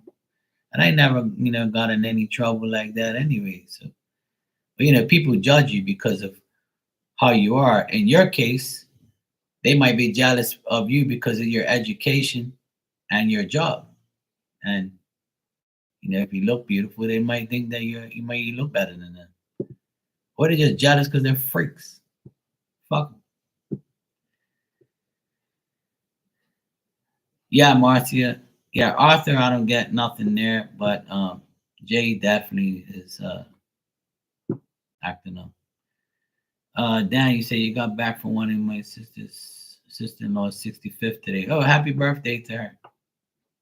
Hope you had a good time. Yeah, I'm the godfather. Don't fuck around. I'm a nice guy, but I was once like hanging around some really crazy mofos that would do dumb shit. Especially when I was in the army. Oh my god. When I was in the army, I was around all the gangsters. I used to walk into army and I used to give all my friends from like the hood a ride, right? So it'd be like me and four guys in my car. We guys be all smoking weed and drinking there at the army.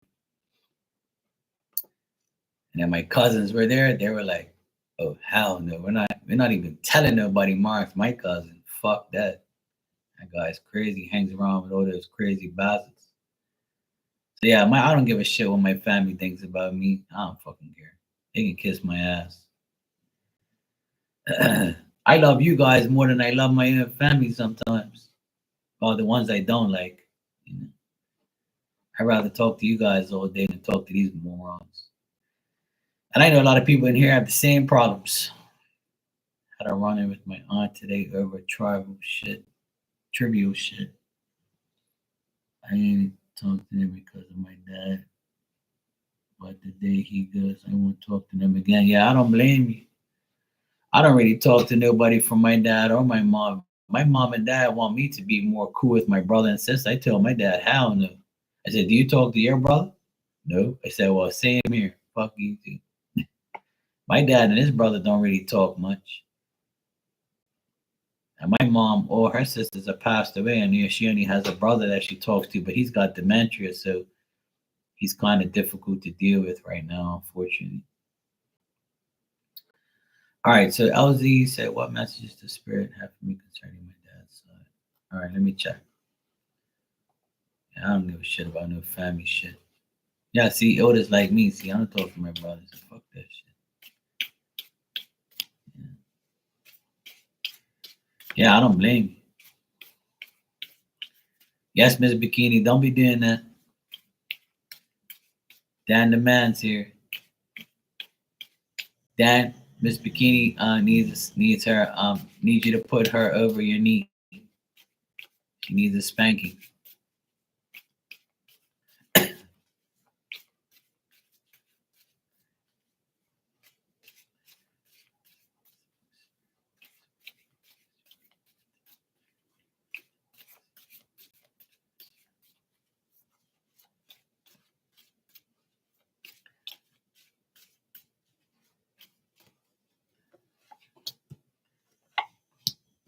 Bikini wants a spanking. Get her, Dan. I'll watch. Okay.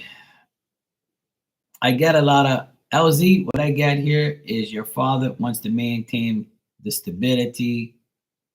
He wants you to be like, he wants to maintain his own stability and be mature about how things, like, Uh, yeah, oh yeah, that's right. I forgot your wife's in Aquarius. You're fucked now. I better keep quiet. I'm sorry, Dan, if I get you in trouble. Just tell her I'm joking. Miss Bikini, you're getting us in trouble now. See? Okay. What I'm getting here is you might still struggle with them and have conflict with them, and it's not gonna go away. This auntie of yours, she wanted to cause like some affliction and shit like that. She wanted to be like cause disappointment and trouble. She looks like one of these like crazy women who like wants to cause like mental anguish and mental like bullshit and wants to cause sadness. She looks like she's a pain in the ass. But your dad is the more civilized one I see. Like, and they might be jealous. I don't know if your dad's like has authority or he had like some type of uh like he may, I don't know if he's wealthy or like he's more stable than the rest of them. Excuse me.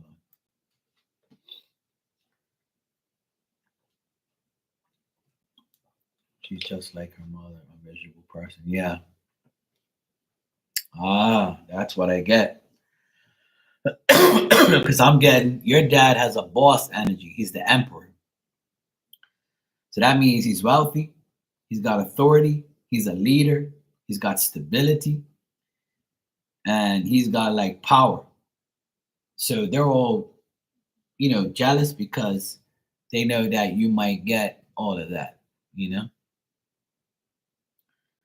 So they're gonna cause conflict, they're gonna fight, they're gonna be aggressive, they're gonna cause you like mentally to get drained and act like a fucking idiot.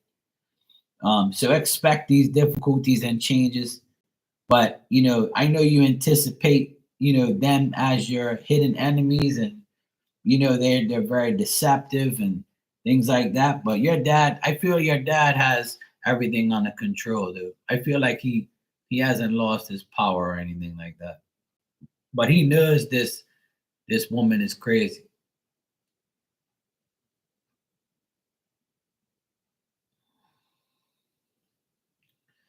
Yeah. So there's still going to be a struggle here with these people. Like Spirit saying, there's a competition to see who can get it and who can like destroy you guys or whatever.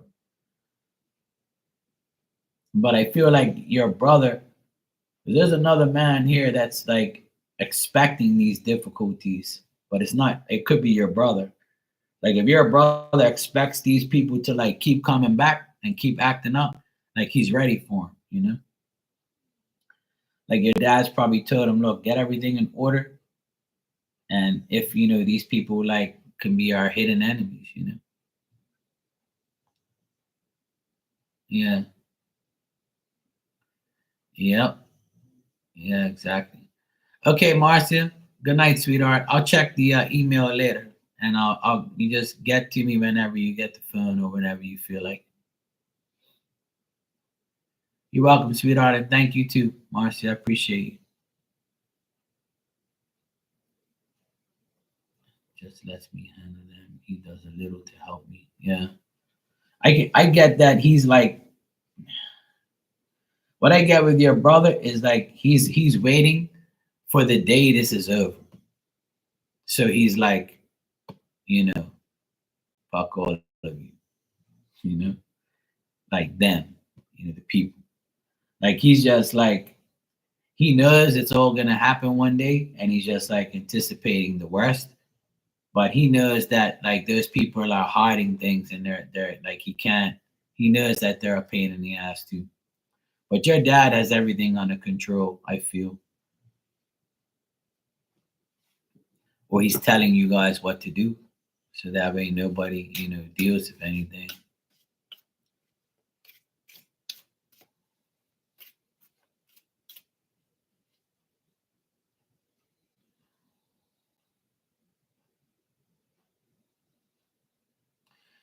Yeah, like I see like a hidden enemy type of thing. Like this person tried to do there's a person that did some shady shit. Yeah, that's the sad thing. Dementia will fuck everything up. But I still, even though he has dementia, they want to take away his power, and they didn't succeed. But see, because your dad comes up as the emperor, he was already like maybe his dad, like your grandfather, is helping him in spirit to get things done. Like.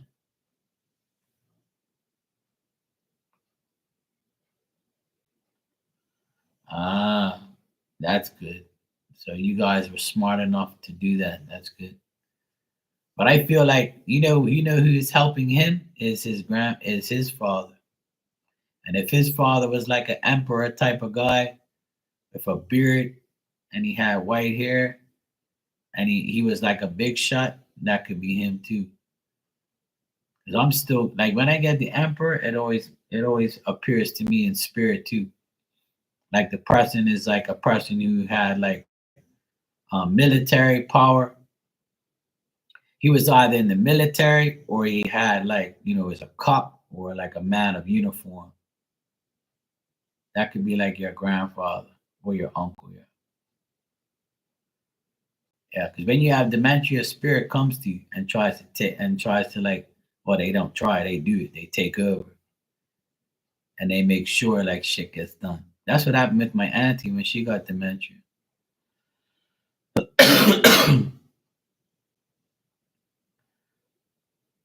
Like her husband, that was my uncle, came to her like a few times. She would tell us that he came to her and he was there. We'd be like, yeah.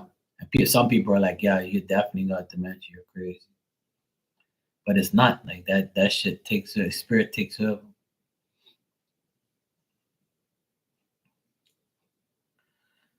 Yeah, that's why like when you ask me what the spirit wants you to know, that's who came through.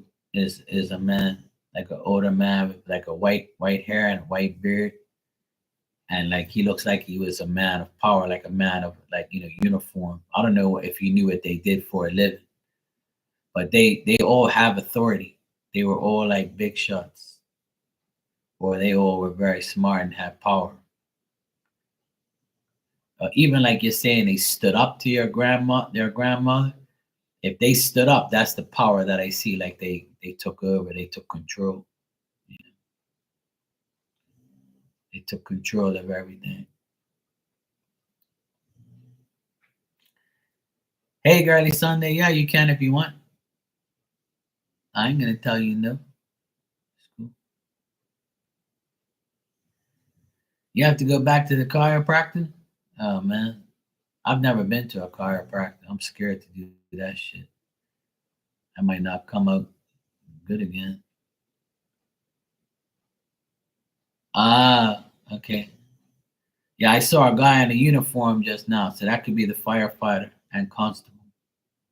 Yeah, so whoever that is, I see a man in uniform and like had like facial hair, so could be the mustache and beard or whatever.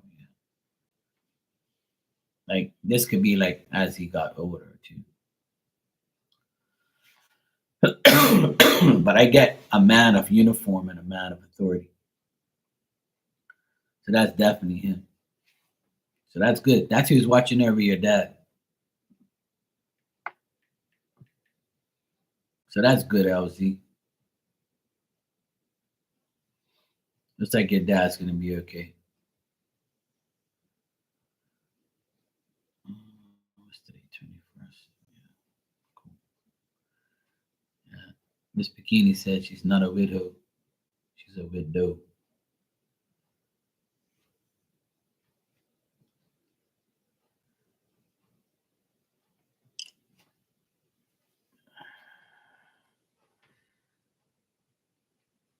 All right, sure, LZ.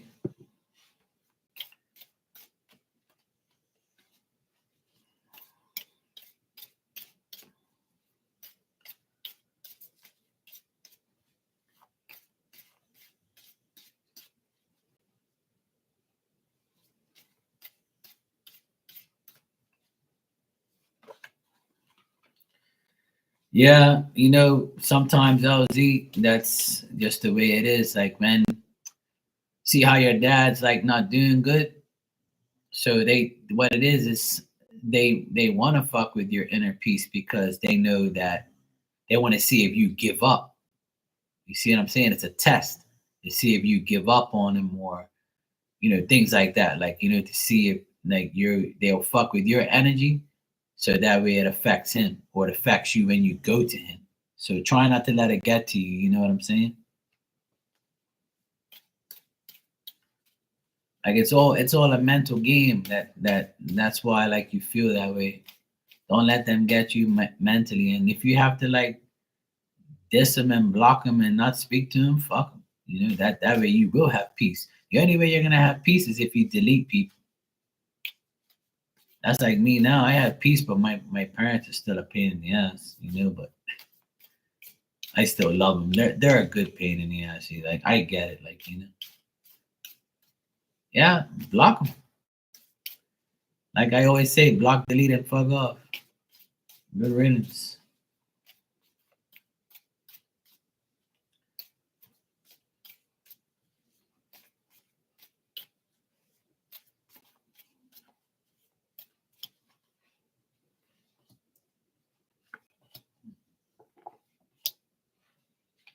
Okay.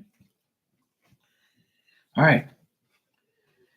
In general, LZ, I feel like your home life is good. Like when you come home, that's the place you do feel peace. When you're around society and people, you feel kind of uh, peaceful instead of being around these people. But when you're around the right people that make you feel homey, you feel better. You might you might acquire some type of prosperity. So if you're looking for like a raise, or you might get an increase in pay, or you might just get like a monetary favor or a bonus or something like that in the next 4 days or 4 weeks, that might happen in general. But like I feel like you're gonna get the fruits of your labor. Like you're gonna get what you want after like this period of time that you've been dealing with. um I'm also getting like be very patient, bring things together, manage your time, your efforts. Um, you're probably trying to be compatible to people or to someone, make the right adjustments.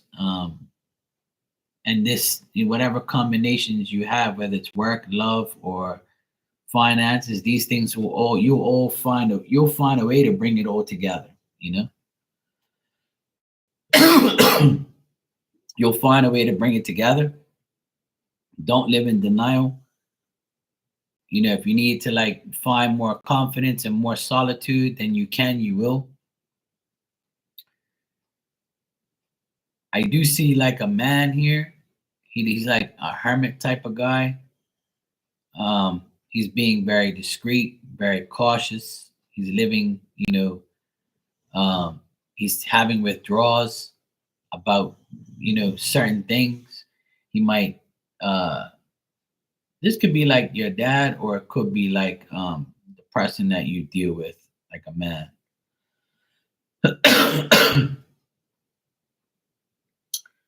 This man might be a little, in denial, or he might just be very discreet in the next couple days. He wants to get more knowledge about things. Um, he's trying to find the light at the end of the tunnel. He might have his back against you right now for now, but I still think that if you control this situation properly and have the patience, and you still have the action and stuff and confidence, then it'll be fine. It'll all be accomplished in the end. Like if this is a love situation, then I would say like you've got to still bring things together. This guy still might be very cautious, vigilant, and like he might be still living in like some denial here, or desert himself from like dealing with you for a bit. So I still get like this person around you still might be like figuring out what he wants to do. But he still looks at you as somebody who he wants to be patient with and bring together perfectly at the right time. So try just to like you know how you pour like yeah, you know how you pour like a water into a cup, and you know if you overfill it, it's gonna spill. So like just put a little bit at a time and drink a little bit at a time on whenever you get that cup from him, just think about it that way. Good night, Rudy. Take care, sweetie.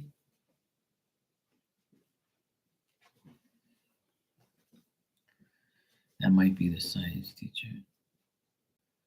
Um, he's been going through a lot. Rough patch this voice.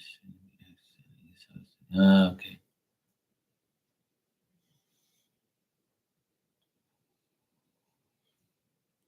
Yeah, exactly. So yeah, that could be him then.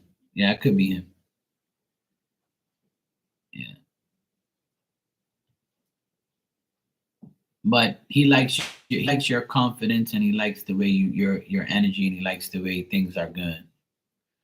So there's crazy dogs in the background. I washed that blanket today, so she wants her blanket now. She's gonna put it all in her room and go around and around 50 times. So yeah, otherwise that in general, LZ, it's good news here. It's good things. You're a good influence. Just be very patient and just remember, like when you're at home, when you're actually at home, you might feel more. You might feel the tranquility more. You might feel peaceful. You might feel like you can think better, and you feel like things are better. So like I got like the 4 wands here, and that tells me like you're trying to feel better when you're at home, and just like decompress type of thing.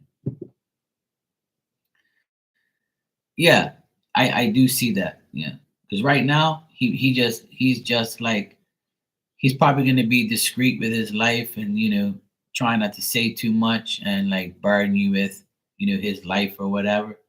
But when he deals with you, he looks at you in a good way.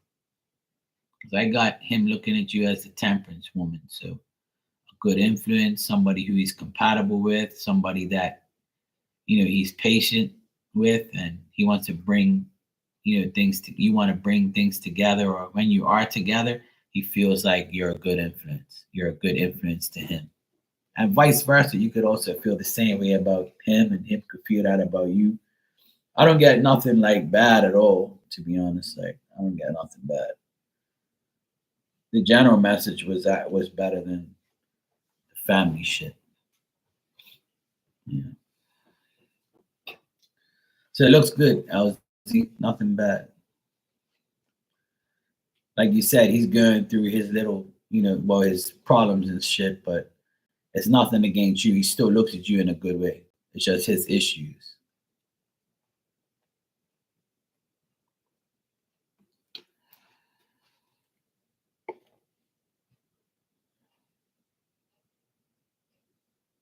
Right. Exactly. Yeah. So if you're patient enough, which I know you are, you know, you know, if you're patient enough, then that will be fine.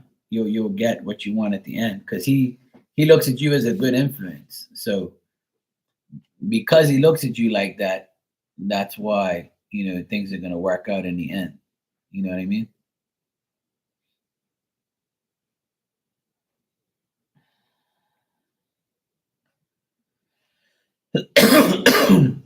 Nah, that's all right, girlie. Son, it's all good. Yeah, it's 12:36 in the morning. It's all good. I'm good. It's all good. I've been busy tonight, so it's been nonstop action in here, which is cool. I didn't come on yesterday. That's probably why everybody needs me today. But it's cool. I'm here for everybody. That's all good. You know, I love being on here anyway.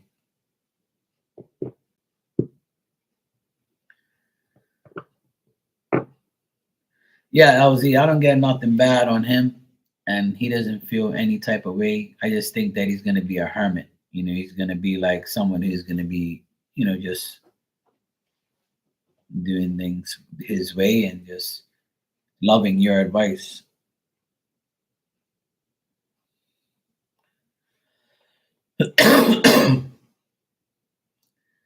Yeah, that's good, LZ. That's good. And that's probably what is best for both of you. Just talking and getting over. Communication is the key. Communication is the key.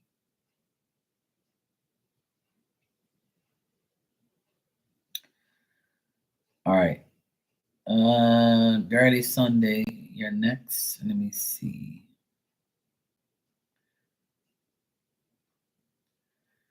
Well, if he's still talking to you, then that's a good thing. Yeah, he looks at you as a good influence. That's what I got. So he thinks you're a good influence on him. So keep it up, LZ. You'll be fine. I'm happy for you. I'm glad you're not. I'm glad he's not a turkey stuffer.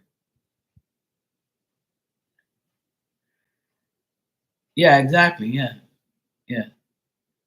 For when I get a woman as the temperance, that's just somebody that's patient, is a good influence. That's how he looks at you. Like he looks at the way you make adjustments, the way you are. He thinks you're compatible to him. So yeah. You're welcome, sweetheart. Thank you too.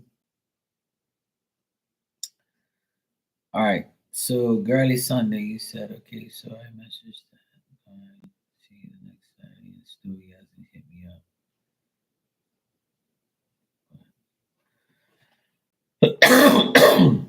up. Yeah, that's good. Excuse my cough. I've been coughing all day. It's fucking annoying.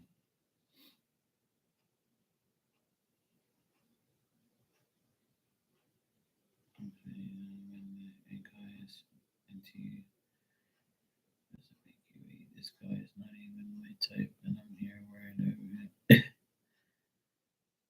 Oh man. Next day, then he's still at it.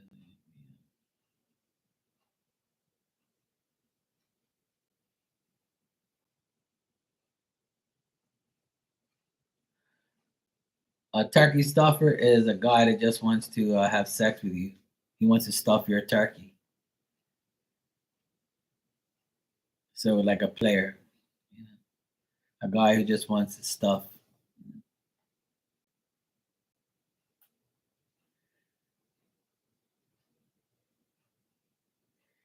He wants to stuff that turkey. He wants to gobble gobble and not do anything else. That's my version of him, of a turkey stuffer. Dan's not a turkey stuffer. He's a turkey eater. He eats turkey.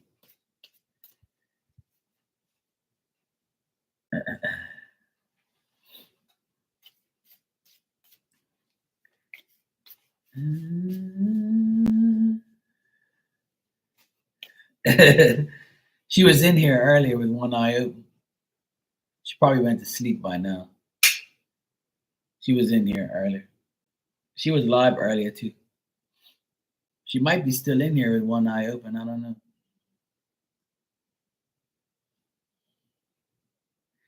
All right, so girly son, let me get this correct. So you want me to check?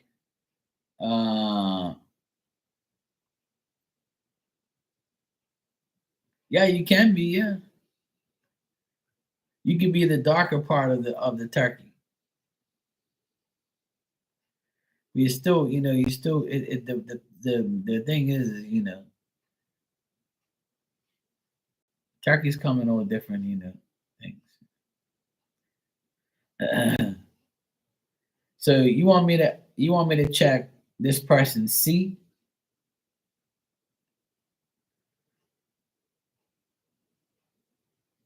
because you talked about C here, right? And then you said, my friend is giving me all these weird, wild possibilities. But I'm like, no, what is really going on? So this is two different people you're talking about, or they're talking about C. You want to know what's really going on with C or your friend? Oh, you want to be the chicken? Okay. So you want a chicken stuffer, or you want a chicken fajita, or you want to choke a chicken?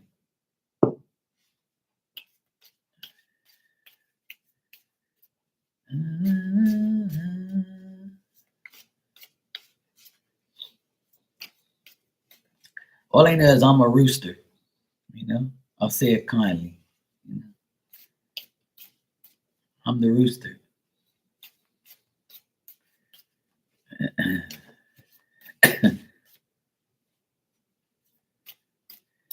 Look, Dan said maybe even gravy, not being nasty. Oh yeah, Dan not being nasty. No, not you, Dan. He gave me his number. I messaged him, and the next day, and he still hasn't responded. That's so weird. So why give him your number? Like that's fucking dumb. What the hell is wrong with that guy? Hold the peppers. I'll take the peppers. I like peppers.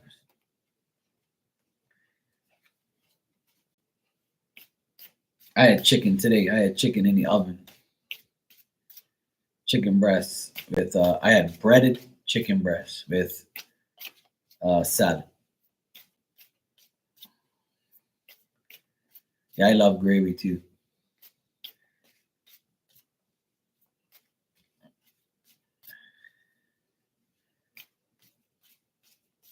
Oh yeah, the third titty. Yes, I can't forget that.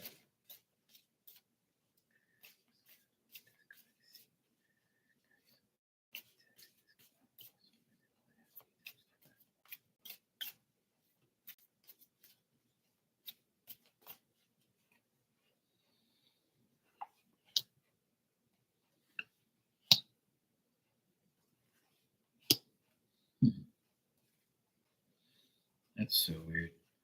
All right, so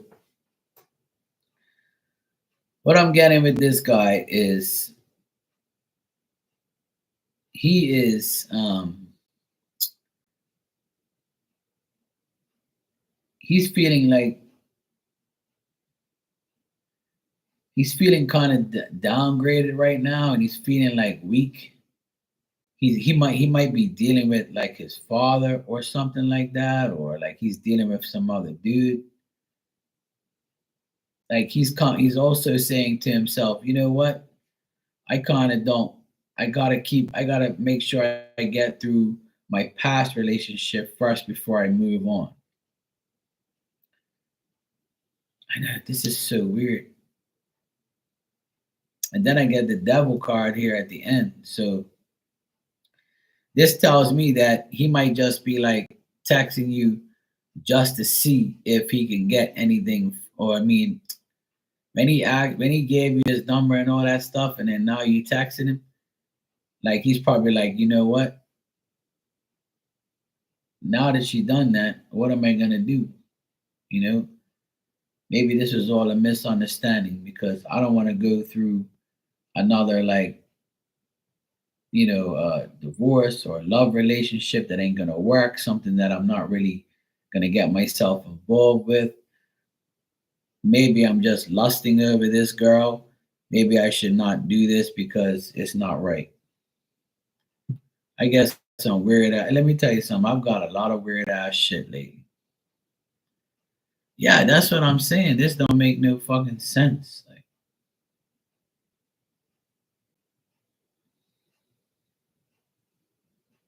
remember when I first read this and I said, "Did you were you showing yourself?" And you said you were all covered up.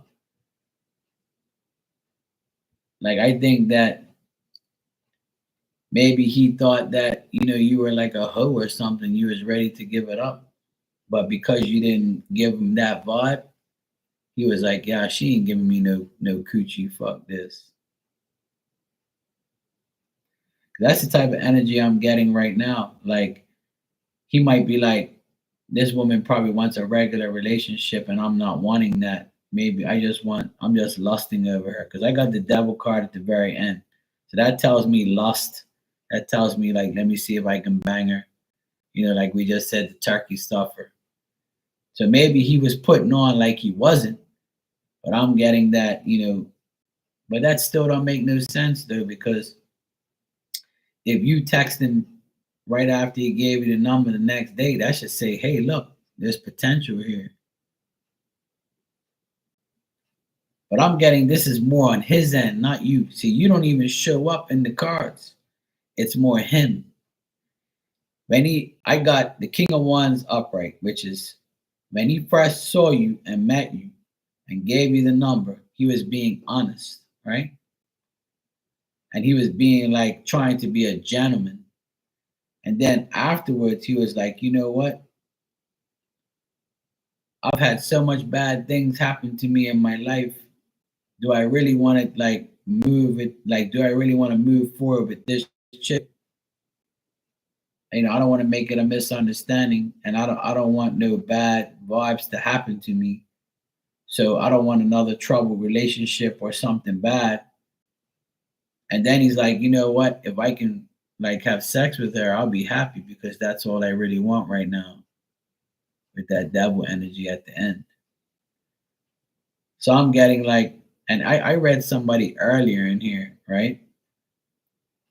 And the guy was acting the same, like almost the same way.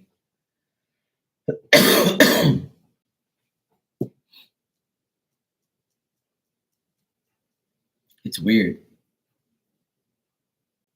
I don't know why people do that. It's almost like, people like just want to like see if the person would do something or say something, and then they're like, nah, that's cool. Fuck it. Let me just check something, guys. Let me just check something.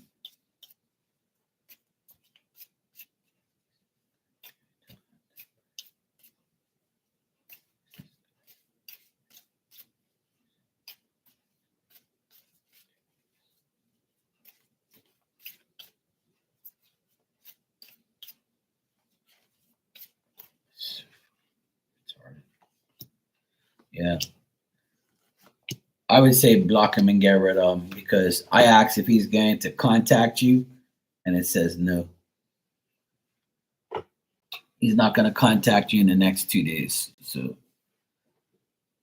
if he hasn't contacted you now, that by now, since Saturday, then I would say no answer is an answer. Yeah.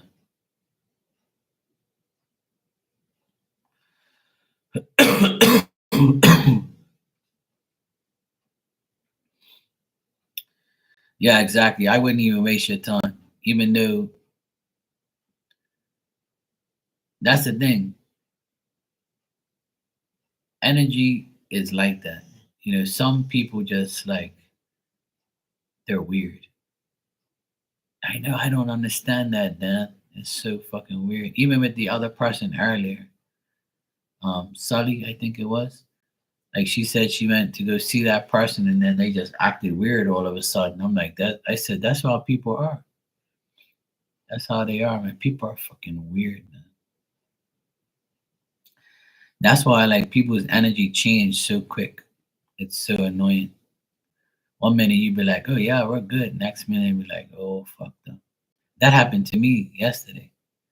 When I went to the confirmation, like my sister posted it up last night and had me on Facebook, and then a woman that I used to be like kind of involved with years ago, she like liked the post and even commented on it. And my sister said this woman's never commented on any of my shit until now because you were on there. I'm like, yeah, it's their way of being weird. It's their way of being like, hey, look at me, I'm still here, and I know you're single. So like, look at me, I'm a fucking weirdo, and I see you, you know, around, but like, come on, please, just talk to me. And I'm like, when I saw her comment on there, I was like, you gotta be fucking kidding me? What the fuck is this weirdo even commenting on here? Like you see me all the time. You can say something to me. You can say hello. But you want to go post up on my sister's shit and you ain't never posted on her shit ever. But because you see me there, you want to post up one. I see people are there. It is disappointing and it's fucking annoying. Yeah, exactly. And how the fuck you give somebody your number and be like, yeah. What the fuck is wrong with these people? This reminds me of like my neighbor. She came on to me strong and was all like, all I'm on my shit. Everybody was noticing it. Then I was like, all right, let me give her a try. And as soon as I went after her, she shut me down. And I'm like, huh? What the fuck just happened here? So you just drooled all over me all this time, and then when I gave you the time of day and gave in, you dissed me. That don't make no sense. I have a hard time understanding people. Like they're really fucking like dumb. You know? What the hell is wrong with these people? I don't know, man. Yeah, exactly. He gave you the number. Like, what the fuck? That's if a girl texts me back the next day, I'll be like, but see, that's why I told you do it. Because that's how you're gonna find your answer. Remember I told you I said, if I were you, I would text and fuck it. You know, that way you'll get your answer to see if the person is really about that life. If they was really serious. See what I'm saying? Yeah, exactly that. It's sad because there's men and women out there that are so dumb, like, and they just do stupid shit, and it don't make no sense. If you don't want nobody, then don't fucking go after the person. Or if you like somebody, don't be a fucking idiot. Like, why you fucking with people's emotions? That don't make no sense. LZ, you said one more since he popped up. Let's get the tea on the Scorpio science teacher for the summer. All right, cool. Let's check. You're welcome, girlie. Yeah, and that's exactly how I felt like about when I looked at the picture on Facebook and my sister posted it up there and I saw the first comment was this chick. I'm like, I told him, and my sister said, Mark, I couldn't believe when I saw her. I said, you're right. I said, I know I'm right. I know when someone like, likes me or wants to like be with me, because I can sense that shit. I know they're up. I know they like me. But these girls are like weird. If a woman or a man likes somebody, you should tell the person, hey, look, I like you, here's my digits or whatever. And then if you start to get to know the person and you figured out, yeah, it's not right, then it's not right. But like, don't sit there and like make a comment on a post to try and get my attention. Like, what the fuck? You in kindergarten? Is this the way the world is? Texting somebody and commenting on shit? Man, call the motherfucker. Call the fucking person. Me, I'm getting that woman's digits and I'm calling her. I ain't texting her. I'll be calling her. When's a good time to call you, sweetheart? What time? 7 o'clock? All right, I'll call you. You wait by that phone. I'll call you. I'm gonna fucking what? I'm gonna talk to you. I ain't texting you nothing. Fucking crazy. I'm 47 years old. I ain't texting nobody. What the fuck you think this is? College? I'm gonna get another water because my throat's dry. I'll be right back. Hold on a second.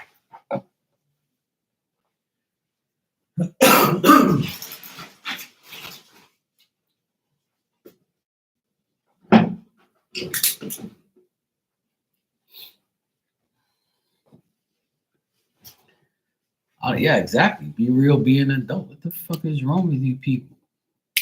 That shit don't make no sense. I don't understand people like that.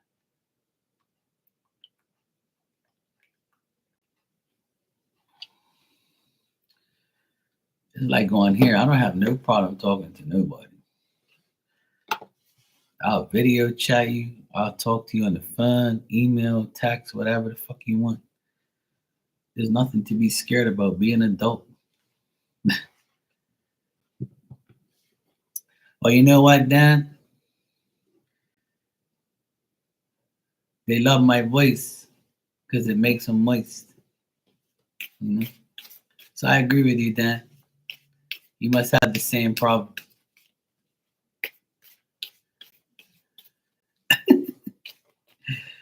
Sorry, I couldn't help it.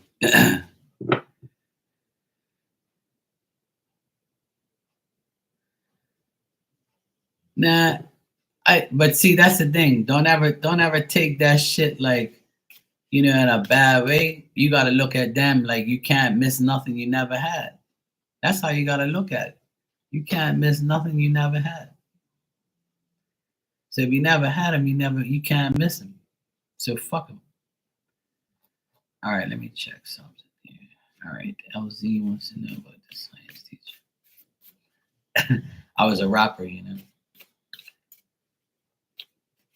Yeah, there you go, Dan. Somebody's got to get them. I'll take care of the mid-age crisis ones.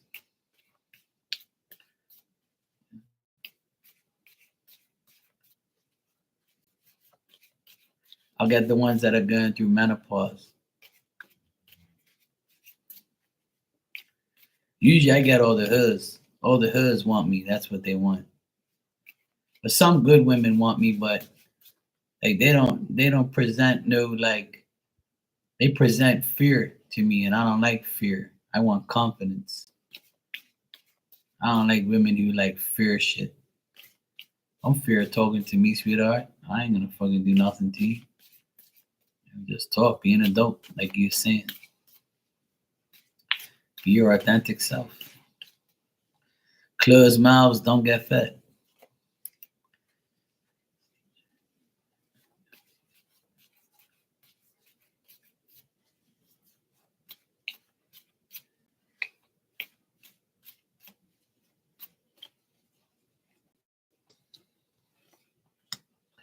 All right, so the science teacher guy, he's looking for new possibilities. He's looking to like really get to deal with you over the summer. He's gonna approach his problems in a new way, get those all over and done with. He wants to get to know you. He wants to make sure you're gonna be his acquaintance. Um, like he's looking for newness. He's looking like for a new beginning, a new start. Like I told you already, LZ, he likes the fact that he can talk to you. Um, he might even like want to go and travel somewhere and ask you to go with him, like maybe like a drive somewhere and like go to some place. Um, he might do that as well or talk about it, just like a getaway where he can just be with you by himself and just go somewhere and like chill out somewhere. He might be doing that or talk about it soon. I feel like this guy is really like, mature and stable. He's gonna try and get himself to a better point, but like he's still going through this cycle, the divorce and all that type of shit. Like he's very worried about the for the better or for the worse. Like is he gonna be is summertime gonna be worse for him or better for him? He's still like approaching the end of this problem. Once he solves this problem that he's in, things are gonna start rolling forward.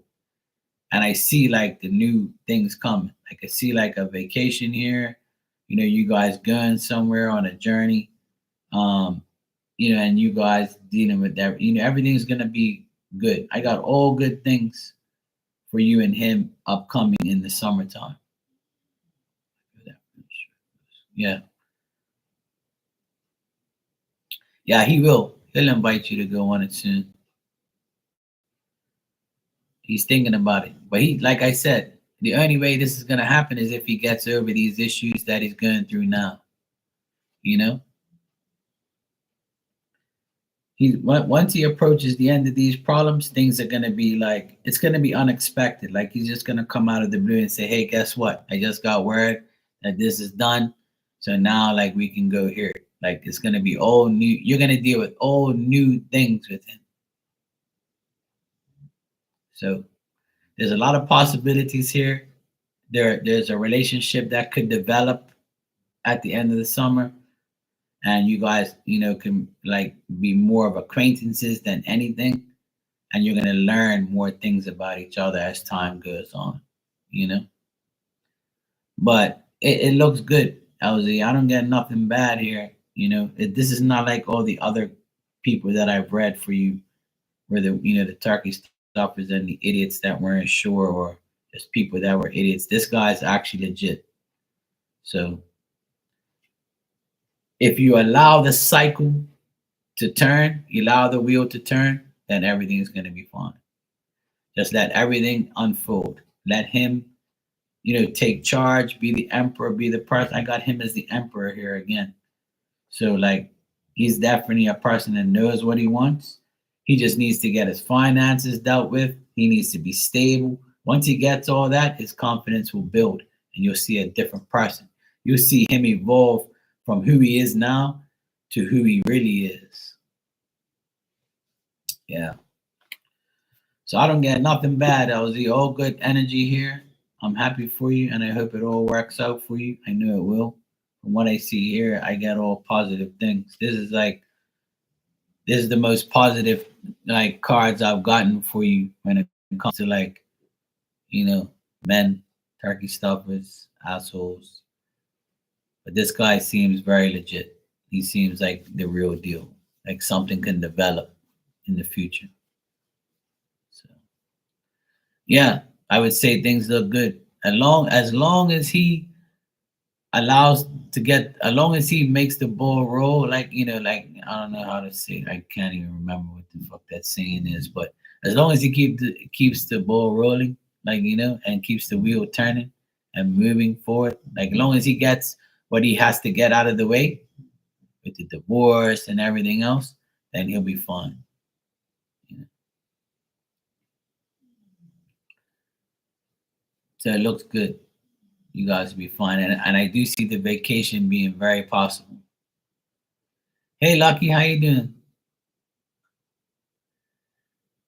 Girlie said, "Well, I'm done feeding that mouth. My friend was giving me all these weird scenarios. Maybe he lost his phone, got into a car accident in the hospital." I'm like, "Nah, that's not it." I mean, all that shit's possible, but that's just being optimistic, you know.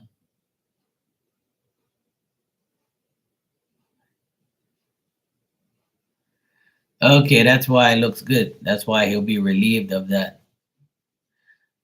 I would say the next 10 days, like from now to the end of the month, it'll be resolved because the Wheel of Fortune is number 10. So so that could be it.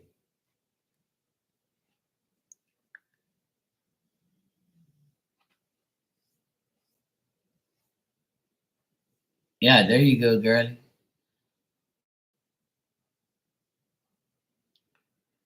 Yeah, I see that happening, LZ. I see that happening. But remember one thing: when I see what I see in these cards, it all depends on him. Like you can try and do whatever you want or say whatever you want. It has to depend on him. Like, cause he comes up strong in the cards, so it's all about him. So once he gets everything dealt with, he's gonna evolve from feeling like down here to going up here, just like that. So 10 more days and everything should be like better. Yeah, yeah, the ball's in this court. Yeah, that's what I said earlier. Like if he keeps the ball rolling, then things will be good between you guys. But if he doesn't, then it's just gonna be stagnant. But I don't get that. I see him like moving forward with this and being interested in it. So for right now, the energy is good. LZ. Yeah.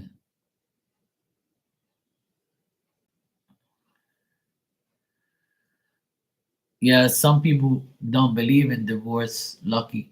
It's in the Bible too. People gotta understand if you have marriage, there has to be divorce too. But I think that divorce should not be so difficult.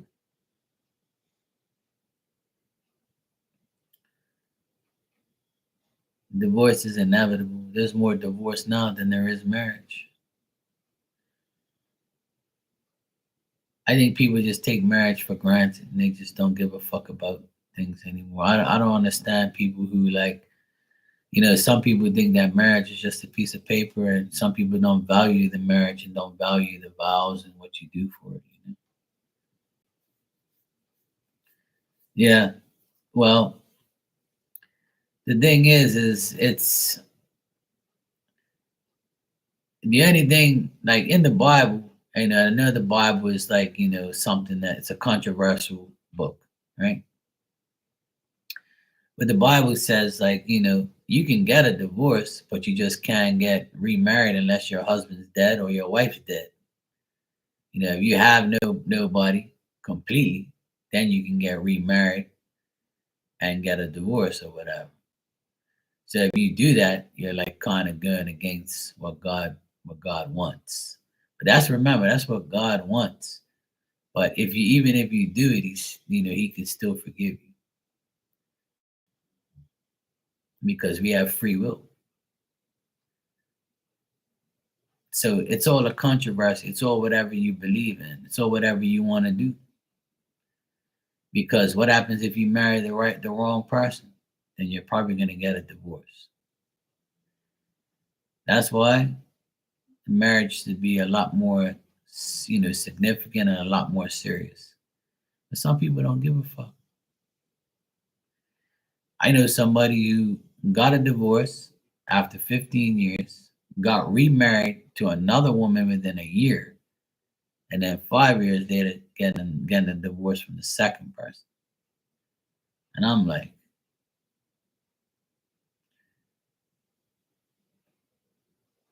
okay, bro.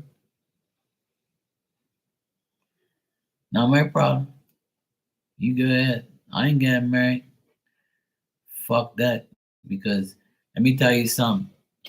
I can get married to a woman right now. You know what's fucked up about marriage and divorce? I'll tell you. The system, the law, and people's rights. So I can marry a beautiful, smart, decent woman right now. I can marry her today. You're all invited. I'm going to have a great wedding. I'm going to marry her. We're going to be together for 10 years. We have a $2 million house. We both got money. We have no kids. And they're saying no kids. We have a $2 million house and we're very wealthy and we have money. So then I come home one day and I see her legs up in the air and some guy drilling her on my bed and she cheated on me. So her and I got a divorce. She cheated on me, so she shouldn't get nothing. She's the one who committed adultery. She's the one who fucked the marriage up. She's the one who cheated on me. But she's still going to get half of what I got, and still I'm going to get fucked in the end. So she can fuck somebody and still fuck me with all my assets and things that I paid for. So if I bought that $2 million house, I have to sell that house to give her $1 million. So you can still fuck me over and still get everything. Still get all this shit. It don't make no sense. So what's the sense of getting fucking married? Just to get a divorce and you get robbed. So she's gonna cheat on you and rob you. And vice versa. But I'm talking like a man, So divorce is very difficult. And I just seen this happen, with everybody. But and then if you get married and you're like the breadwinner and you're like, say I have a $2 million house, right? So I'm living in $1 million house, right? And I find a woman and she gets married to me and she lives with me in my $1 million house, right? And a year later she cheats on me and we get a divorce. So what makes her entitled to my shit after she cheated on me? And you're living in my fucking house. That's bullshit. That ain't happening. Hell no. And then if I tell that woman, look, you gotta sign this paper. You gotta sign this paper right now, sweetheart. Because I'll get my lawyer to write up a piece of paper, a contract. And I'm gonna say, look, before we get married, or now that we are married, you gotta sign this contract to say if you cheat on me or you get a divorce from me, I keep my house and you're not getting fucking nothing from me. You take your money, you take your shit, and you get the fuck out of my house. That's what contract I'm writing up to make sure that I'm good. But see, then she's gonna tell me, oh, that means you don't love me, and that means that you don't care about me. No, no, that's me making sure that I do continue to love you because if you do fuck up, I know I'm not gonna fuck up because I'm not like that. But I don't know you like that. I've known you for what, a couple years or whatever, but whatever.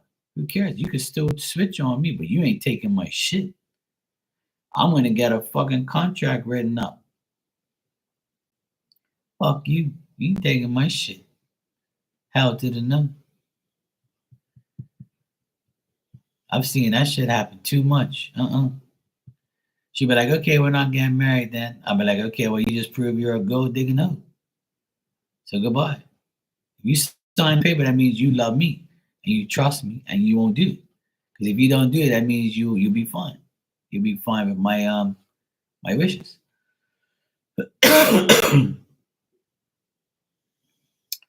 The Scorpio science teacher has been trying to get his divorce finalized for the past year or so, been delayed because of money and assets. She cheated on him too. Yeah, see? Money and assets hold up everything. My sister's divorce been going on over a year too. Over a year.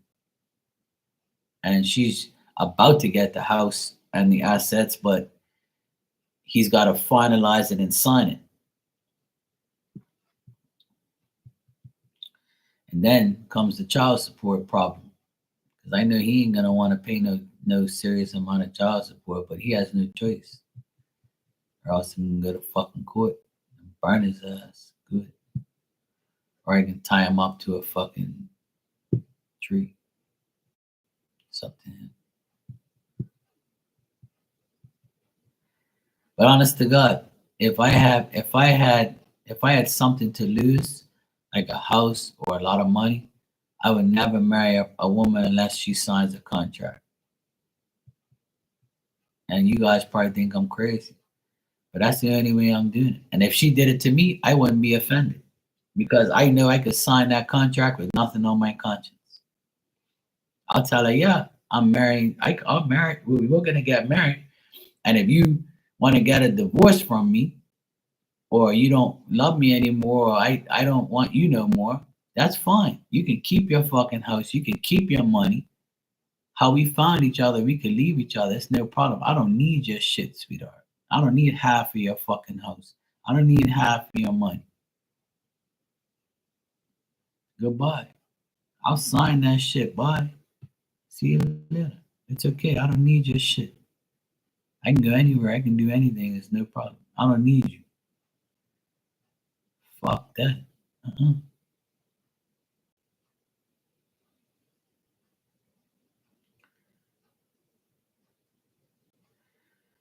Yeah, but that's only because see a lot of why I say that, Lucky, is because a lot of women and men, right, marry somebody for their assets, for their house, for their money, and for who they are, like what they have. I mean, so a lot of people will be like, yeah, if I marry them and I'm not happy in 5 years' time, at least I know I'm getting all this money. At least I know I'm gonna get half of this house.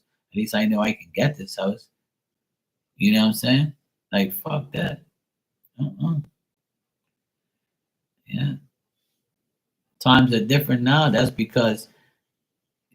why I'm talking about contracts because times are different. I can't trust no regular woman I don't know and I marry within 3-4 years. Fuck that. No. If I know of you, so if I date you and I marry you in 3 years' time, I still really technically don't know you. Because you can know somebody for 3 years and they can change on you and they can fuck you over. How many people in here have known somebody for 5, 10 years and they fuck you over and you don't speak to them no more? Yeah. Look, my sister just got a divorce from a man that she knew for 25 years. My brother was with his wife for 17 years and got a divorce. She cheated on him. Yeah? So you can know somebody for all them years and still get fucked, no matter what. That's why, Marky don't play those games. I don't give a fuck what anybody says. If I get married to you and if I have, all these things, you ain't taking that shit from me. I'm gonna sign a contract with you. If you agree with it or not, you how I met you is how I leave you. With whatever what we have is our what's yours is yours, mine is mine. And if you don't sign that shit, then we're not getting married. You ain't taking my shit. And rightfully so, I ain't taking yours. So whatever you have in your account, you can have it because it's your money. And don't think I'm gonna get a joint account with you. You must be fucking crazy. So you think I'm gonna put my money in an account, you're gonna put your money in an account, and we're gonna use each other's money. Oh hell no.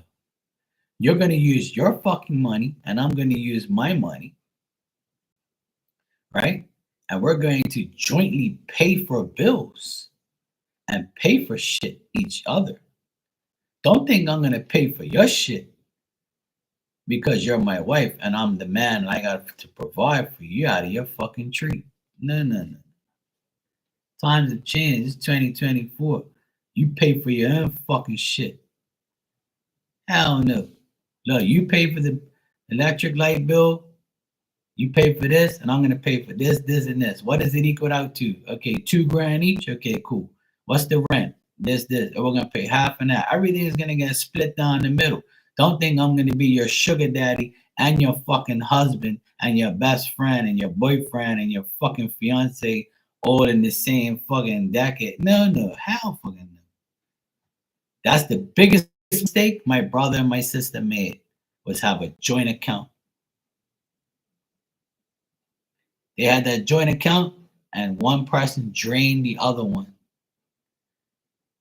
My brother's wife took his money and spent it because she was a broke hoe. So she took his money and spent it, sucked his dick and sucked his fucking bank account dry, literally, and left him with nothing. And then my brother-in-law, he did the same thing to my ex-brother-in-law. Did the same thing to my sister. My sister had all this money. He drained the fucking account. Boom. Everything blew the fuck up. That's why I said to them both, that's the biggest mistake you're gonna make in your life. Don't ever do joint shit. Hell no. Anytime you join each other is when you have sex. Fuck that shit. Hell no. Oh no, no. You must be mental. Hey, let me tell you, if I find a rich woman and she's like, "Oh, Marky, I love you. I'm rich, you know." I said, "That's all right, baby. I don't need your fucking money, sweetheart." And she'll be like, "Oh, well, Mark, we should. I signed you up for my bank account. If you need money, you just here's your platinum card, and it's got 50 grand on it. Baby, I love you. You can take the money out of here, for our daughter or for our yourself." I'm like, "Look, sweetheart, you take that card. You actually give me that card real quick. I'll take the scissors. I'll cut that bitch in half, and I'll be like, she'll be like, 'What are you doing?' I said, 'I tell you already. I don't want you for your money. I want you for you.'" That's exactly. And she'll probably be like, "You're fucked up. Just take the shit." And I'm like, "No, I don't need your fucking money. Because if something happens between me and you, right, then you're gonna be like, 'Oh yeah, you took my money.' No, no, no. You ain't taking shit. I ain't taking nothing from you, and you ain't taking nothing from me. You go your way, I go my way. Goodbye. Go fuck yourself. Uh-uh. Hell no." LZ said science teacher, they were together for 20 years. See, that's fucked up. And if you got kids involved, it's even worse.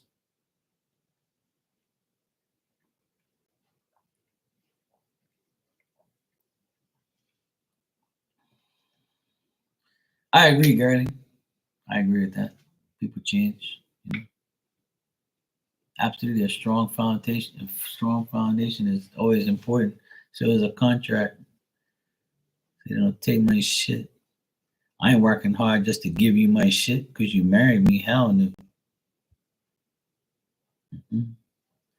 Lucky says Marky is like a true Aquarius.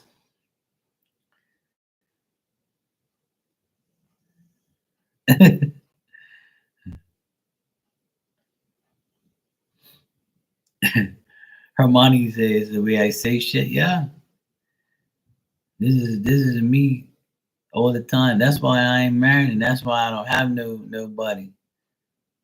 I ain't got no time for no bullshit. You either come to me correctly, you don't come at all.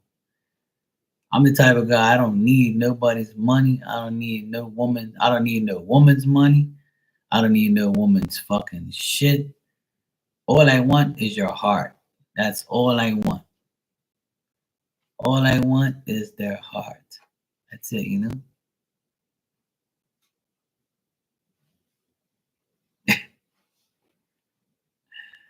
My finger action, yeah.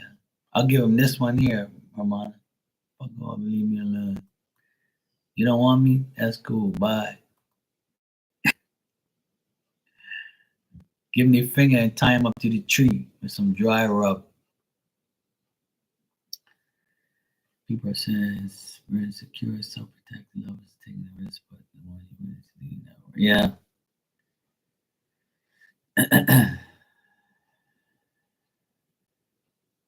Well, my sister got married at 21, and my other sister got married at 26, and my brother got married at 34.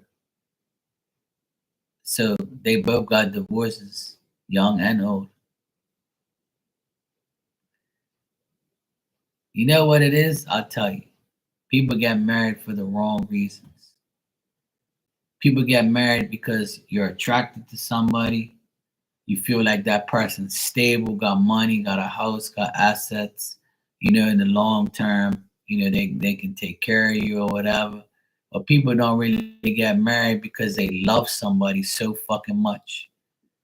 Because that in the back of that person's mind, they're just thinking about one thing. Am I gonna be secure with this person?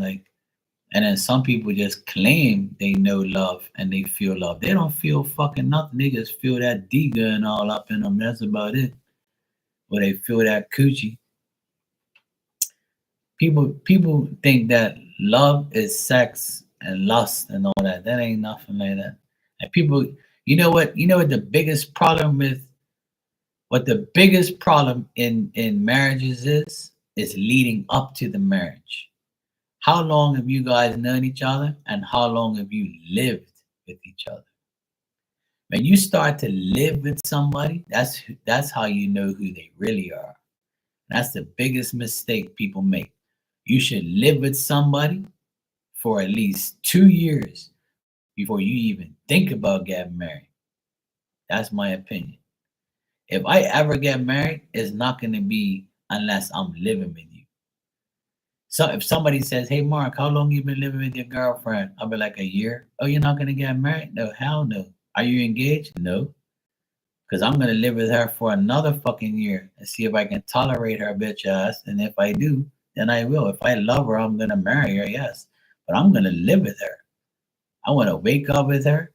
I want to make sure she's fucking not shady and she's a fucking because I can trust her. Well, because you live with me and we're doing okay for a year doesn't mean it's gonna happen for 10 years. Exactly. See that?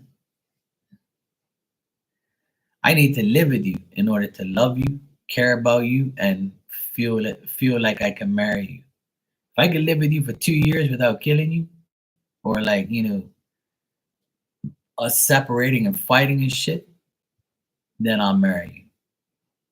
But I gotta live with you for at least 2 years. And don't think because you rock my world, I love you. That's just a segment of it, a part of it.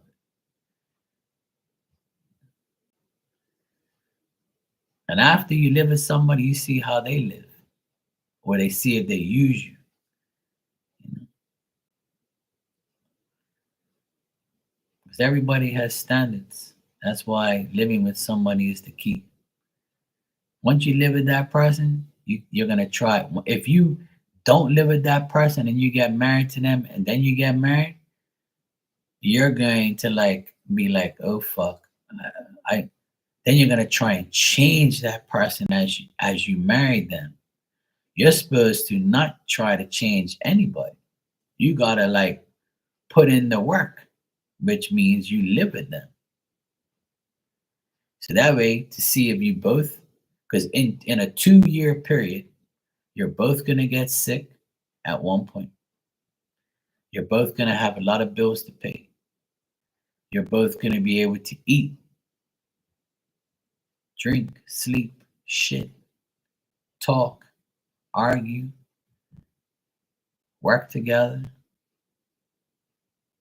So all those things come into play in a 2 year period of whether or not you could tolerate that person enough to marry them. That's the biggest problem in this world. Is no one wants to take the time to know somebody. Because it's a label. It's a thing where you say, okay, I'm going to meet you today, May 21st is today. Well, here it is. So today is May 21st. I'm going to meet you today. I'm going to get to know you.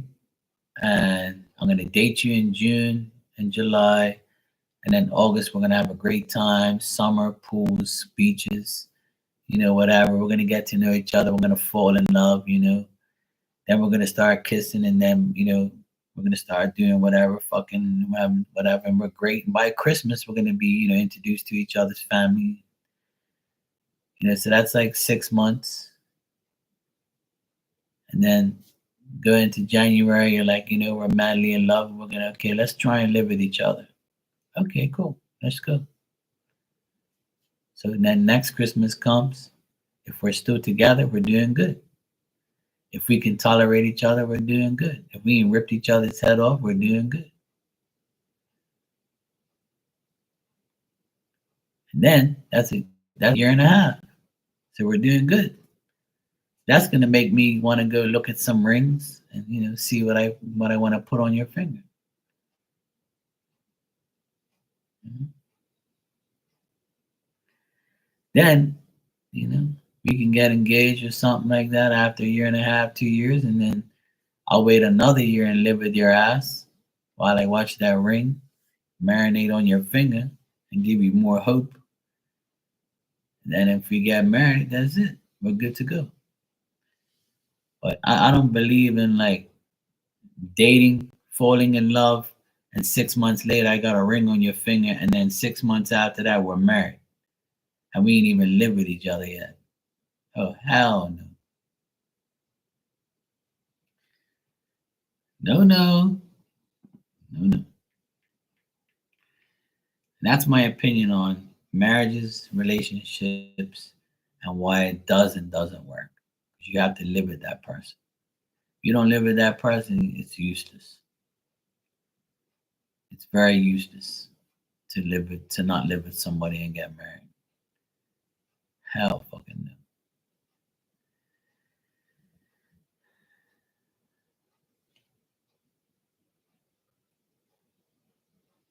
Yeah, exactly. Right.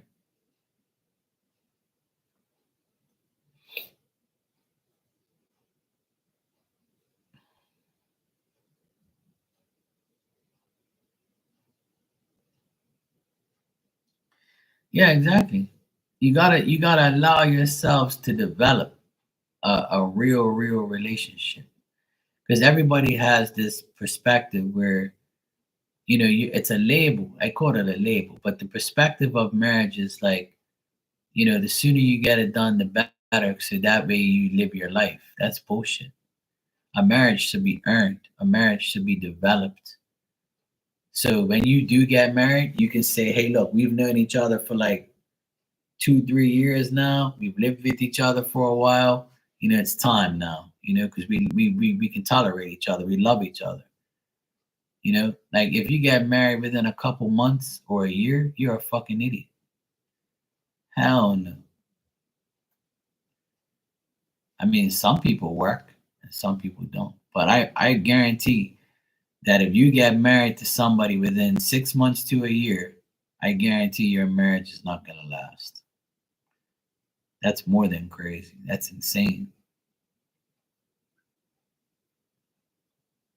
Like, even if I know of you and I know I've known you for like years, that doesn't mean anything. Like, when you live with somebody, that changes everything. And a marriage is when two people are together and they're living together. So remember the phrase, those words. You got to live with this person for the rest of your life. That's the thing. You know, if you want to get married, it's like forever, right? You want it to be. In order for it to work, you have to live with the person. You have to. If not, you're fucked. It's never going to be perfect, but I feel like that's a key to making it last. That's what I mean to say. Is in order to have a successful marriage, my opinion is to live with that person before you get married. At least a year and a half, 2 years before you even think about getting married. That way you'll see what you're up against. And if it ain't working, then goodbye. Not marrying you. Or if you feel like you have to like wait another year, then wait another year. Exactly, you can. But the only way you're gonna see, you can't fix that person. So don't try to. All you have to do, all you have to try is to live with that person. Living with someone and fixing someone is two different things. But see, that's the problem, Hermana, is these people think by living with this person, they're gonna fix them. And I said this in my earlier live today, that a lot of people think, a lot of women think that by getting pregnant and having a child with a man, they're going to change their morals and values because they have a responsibility to you now, or they're attached to you now. That's the worst thing you could do, sweetheart. Because then you're going to be stuck with a child from a person that don't give a fuck about you. In some cases, obviously. And it don't change nothing. It'll change for a little while maybe, but that's about it. Fuck that. Uh-uh.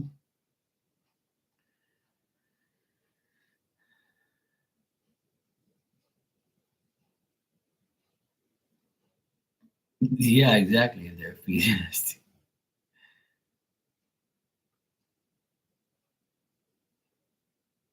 Yeah, there you go. Yeah, well, Ilda, that's the thing. You know, there no one is fixing you because you don't need to be fixed. No one needs to be fixed. You know? What it is you have to find somebody that you can tolerate and live with. Once you do that, you're good to go. That's the key, in my opinion, is that's how love develops. When you live with someone and you love that person, you don't mind seeing them every day, you don't mind being with them every day, then that's the thing. You have to fucking realize that's the only way it's gonna work. It's like I'll make an example. There's people that come in here that have known me for years, minutes, months, seconds, weeks. So when you first meet me, you're going to be like, I'm going to see if I can trust this guy with my life and reading my life. Then I have people in here that have known me for years now, and they trust me and they love me like, you know, like I'm their brother or whatever, or their favorite psychic or their friend. So you got to know me. So you know I'm not no untrustworthy piece of shit. You trust me and you love me, right? So this is the same thing with a relationship and a marriage. That shit's got to develop over time. Why are you rushing to get married for what? And who the fuck you think you're gonna fix? Did you look at yourself in the mirror and say, "Oh, I don't need to be fixed, but your fucking ass does"? No. That's not how it works. You're supposed to develop with each other. You're supposed to help each other get better. You're not supposed to be fixing nobody if you can't fix yourself. And why the fuck you trying to fix someone? If you try to fix somebody, then there's nothing there's nothing here for you. Because that if you have to fix that person, that means that person's not meant for you. That's why after you marry somebody you have to fix, you're gonna be trying to do that your whole life. And then one day you're gonna get fed up and be like, I'm a fucking idiot. I tried to fix this stupid fuck, and now I'm stuck with this asshole, and now I have to get a divorce. Not my problem. If anything, you should never have to fix your partner. You should develop a working relationship to help each other develop and become better. If you and your partner can't help each other and you're too busy trying to fix each other, then it ain't gonna work. Because you're both gonna be battling to fix each other's shit that you shouldn't be fixing. You should be helping each other evolve and get better. By helping each other, that's the only way it's gonna work.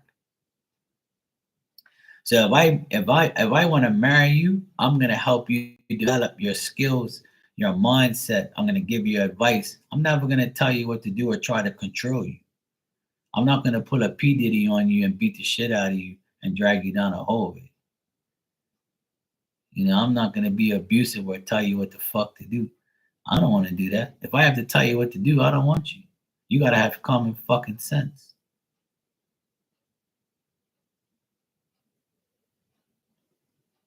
You have to help each other develop. You gotta make each other better, not worse. You shouldn't have to fix each other.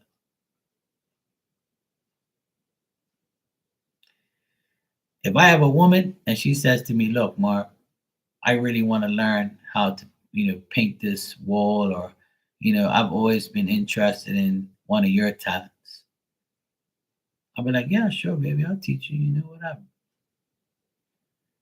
And if she knows how to cook like tamales or something I don't know how to do, or she knows how to, make better tacos than me or whatever, or she seasons my fish better than I have, or her recipe is better than mine, I'll be like, baby, how the fuck you do that? I'm gonna be like, I ain't trying to fix nobody. We're gonna develop together and make each other better, perfect. I want to try and make you a better version of yourself. That's all I'm gonna try to do. I'm gonna try and help you evolve. I don't want to fucking fix you. Hell no. Fuck you think you are a car?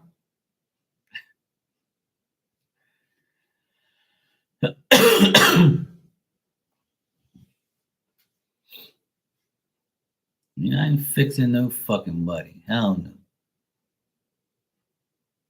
Mm-mm. That's why I'm single, because I ain't fixing nobody. I'm not here to fix you.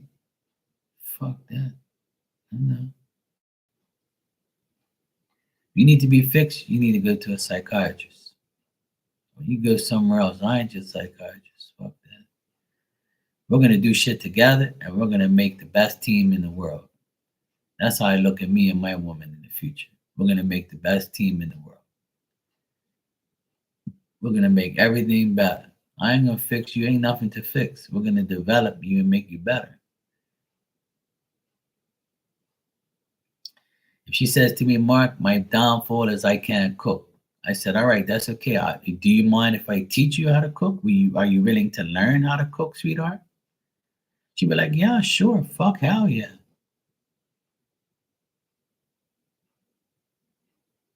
Yeah.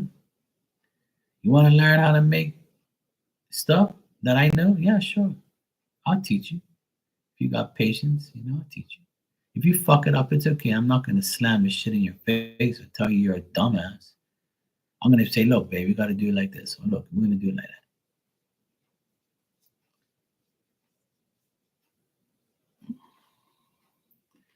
That's what it's supposed to be. It's supposed to be the same, not different. You and him as equals.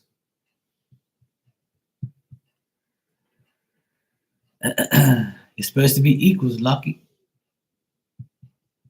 It's supposed to sound the same.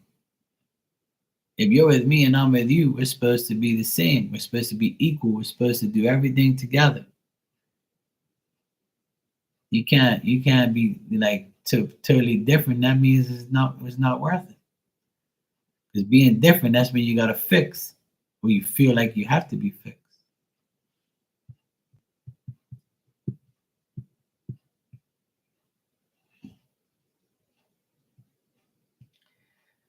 Well, partner, partner, and soulmate, friend. It means a connection.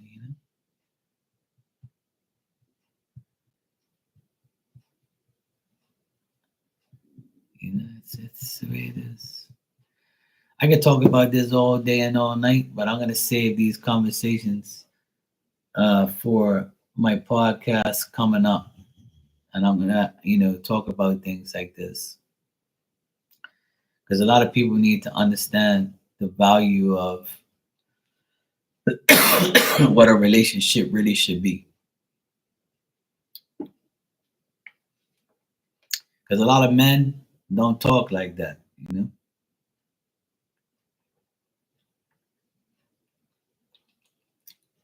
There's a lot of men that think that they should run a woman's life and the man should do everything. That's bullshit. That's not a union. That's not a togetherness. No one should be doing more than the other. You both should be equally doing everything together, and you both should be learning from each other. You both should be developing each other's, developing uh uh a conjunction between each other and making things better for each other. You should never be doing shit more than somebody else. That ain't happening. Because once somebody does more than the other, then that person is gonna have the upper hand. And then it's gonna make you feel shitty. You got me? That's not right. Before I go, because I have to go, I'm gonna go. Right? I've been on here for 3 hours, my ass is hurting, and I need to go get sleep. But before I go, I'm gonna tell you a story. My oldest sister and her husband, right? Before they got married, they went to go have a meeting with the priest to tell the priest, we want to get married in the Catholic Church, blah, blah, blah. And the priest was a guy named Father Frank. I don't know if he's alive or dead, I could care less, right? He's none of my company. And he said to my sister, "What do you do for a living?" And she says, "I just graduated from college and I'm a school teacher. I have a master's and bachelor's degree." And he's like, "Oh, congratulations, that's great." So he turns to her husband and says, "What do you do for a living?" He says, "Oh, well, I'm a air conditioning manager. I work on air conditionings, and I do maintenance on air conditions, and I'm a manager for the company. Blah blah blah." So he said, "Oh, this is not really. You guys are not really like a good match because you don't have the education or the money that your wife is going to make. So your wife is gonna be making more money than you and has more education than you. The man should have more than the woman." That's what the priest said. And he says this might cause you problems in the future because your wife will always have, more than you. So if you can deal with that, that's up to you. But he says to him, it's not really a good match. But they've been married for almost 30 years. And they don't, they had their ups and downs, but they're still together. They're the only ones in my family who ain't divorced. But that priest is a fucking idiot because it doesn't matter what job you have or how much money you have. What matters is the matters of the heart, whether or not you guys love each other to work together. Am I right or am I wrong? It doesn't matter your occupation or what you do for a living.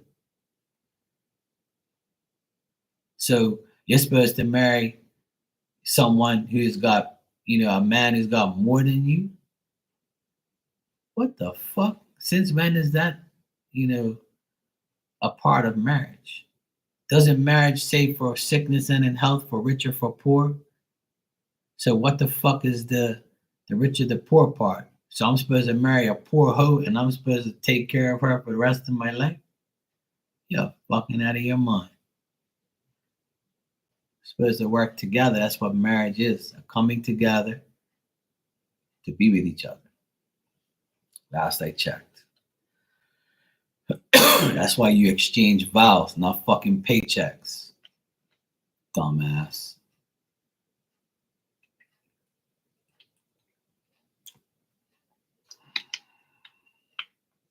There you go, Dan. And she's an Aquarius. So you got the perfect match. You got once you marry an Aquarius, you go delirious. So you know.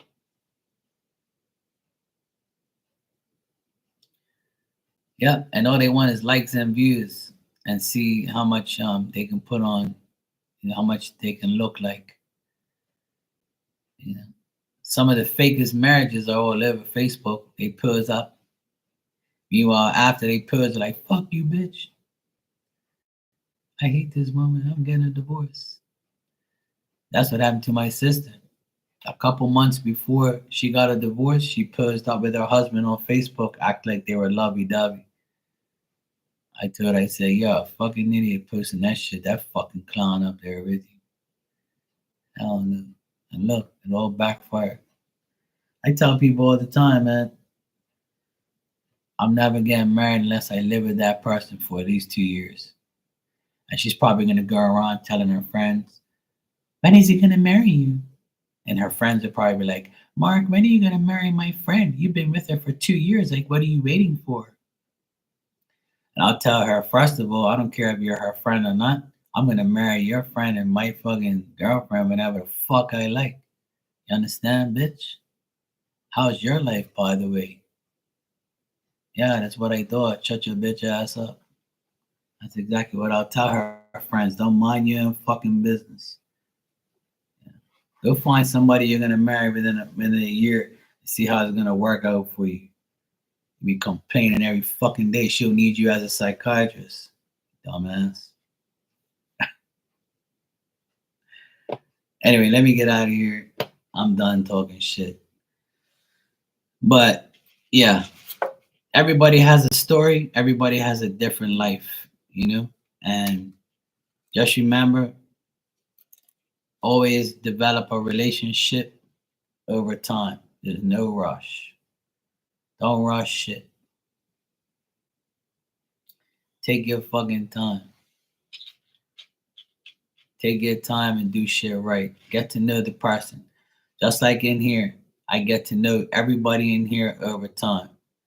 I don't trust nobody in here unless I've known you for a while. And, I need to develop trust in here. And some people that are in here, I've known for years, and we've had our ups and downs. And, I've come to a point where I'm like, you know what? You want to go believe somebody else? You go right ahead. You'll be back. And if we're meant to be friends, we're going to be friends. If not, then fuck you. I don't care. It don't make no difference to me. For every person that leaves, another person fills the void. It's simple. So never think that you need somebody. And if you're meant to be with somebody over a long period of time, you're supposed to be with that person. Friends or not. Friends, lovers, family. Fuck. And then there's Leos. Leos that are hoes. And there's Aquarius hoes. There's hoes everywhere.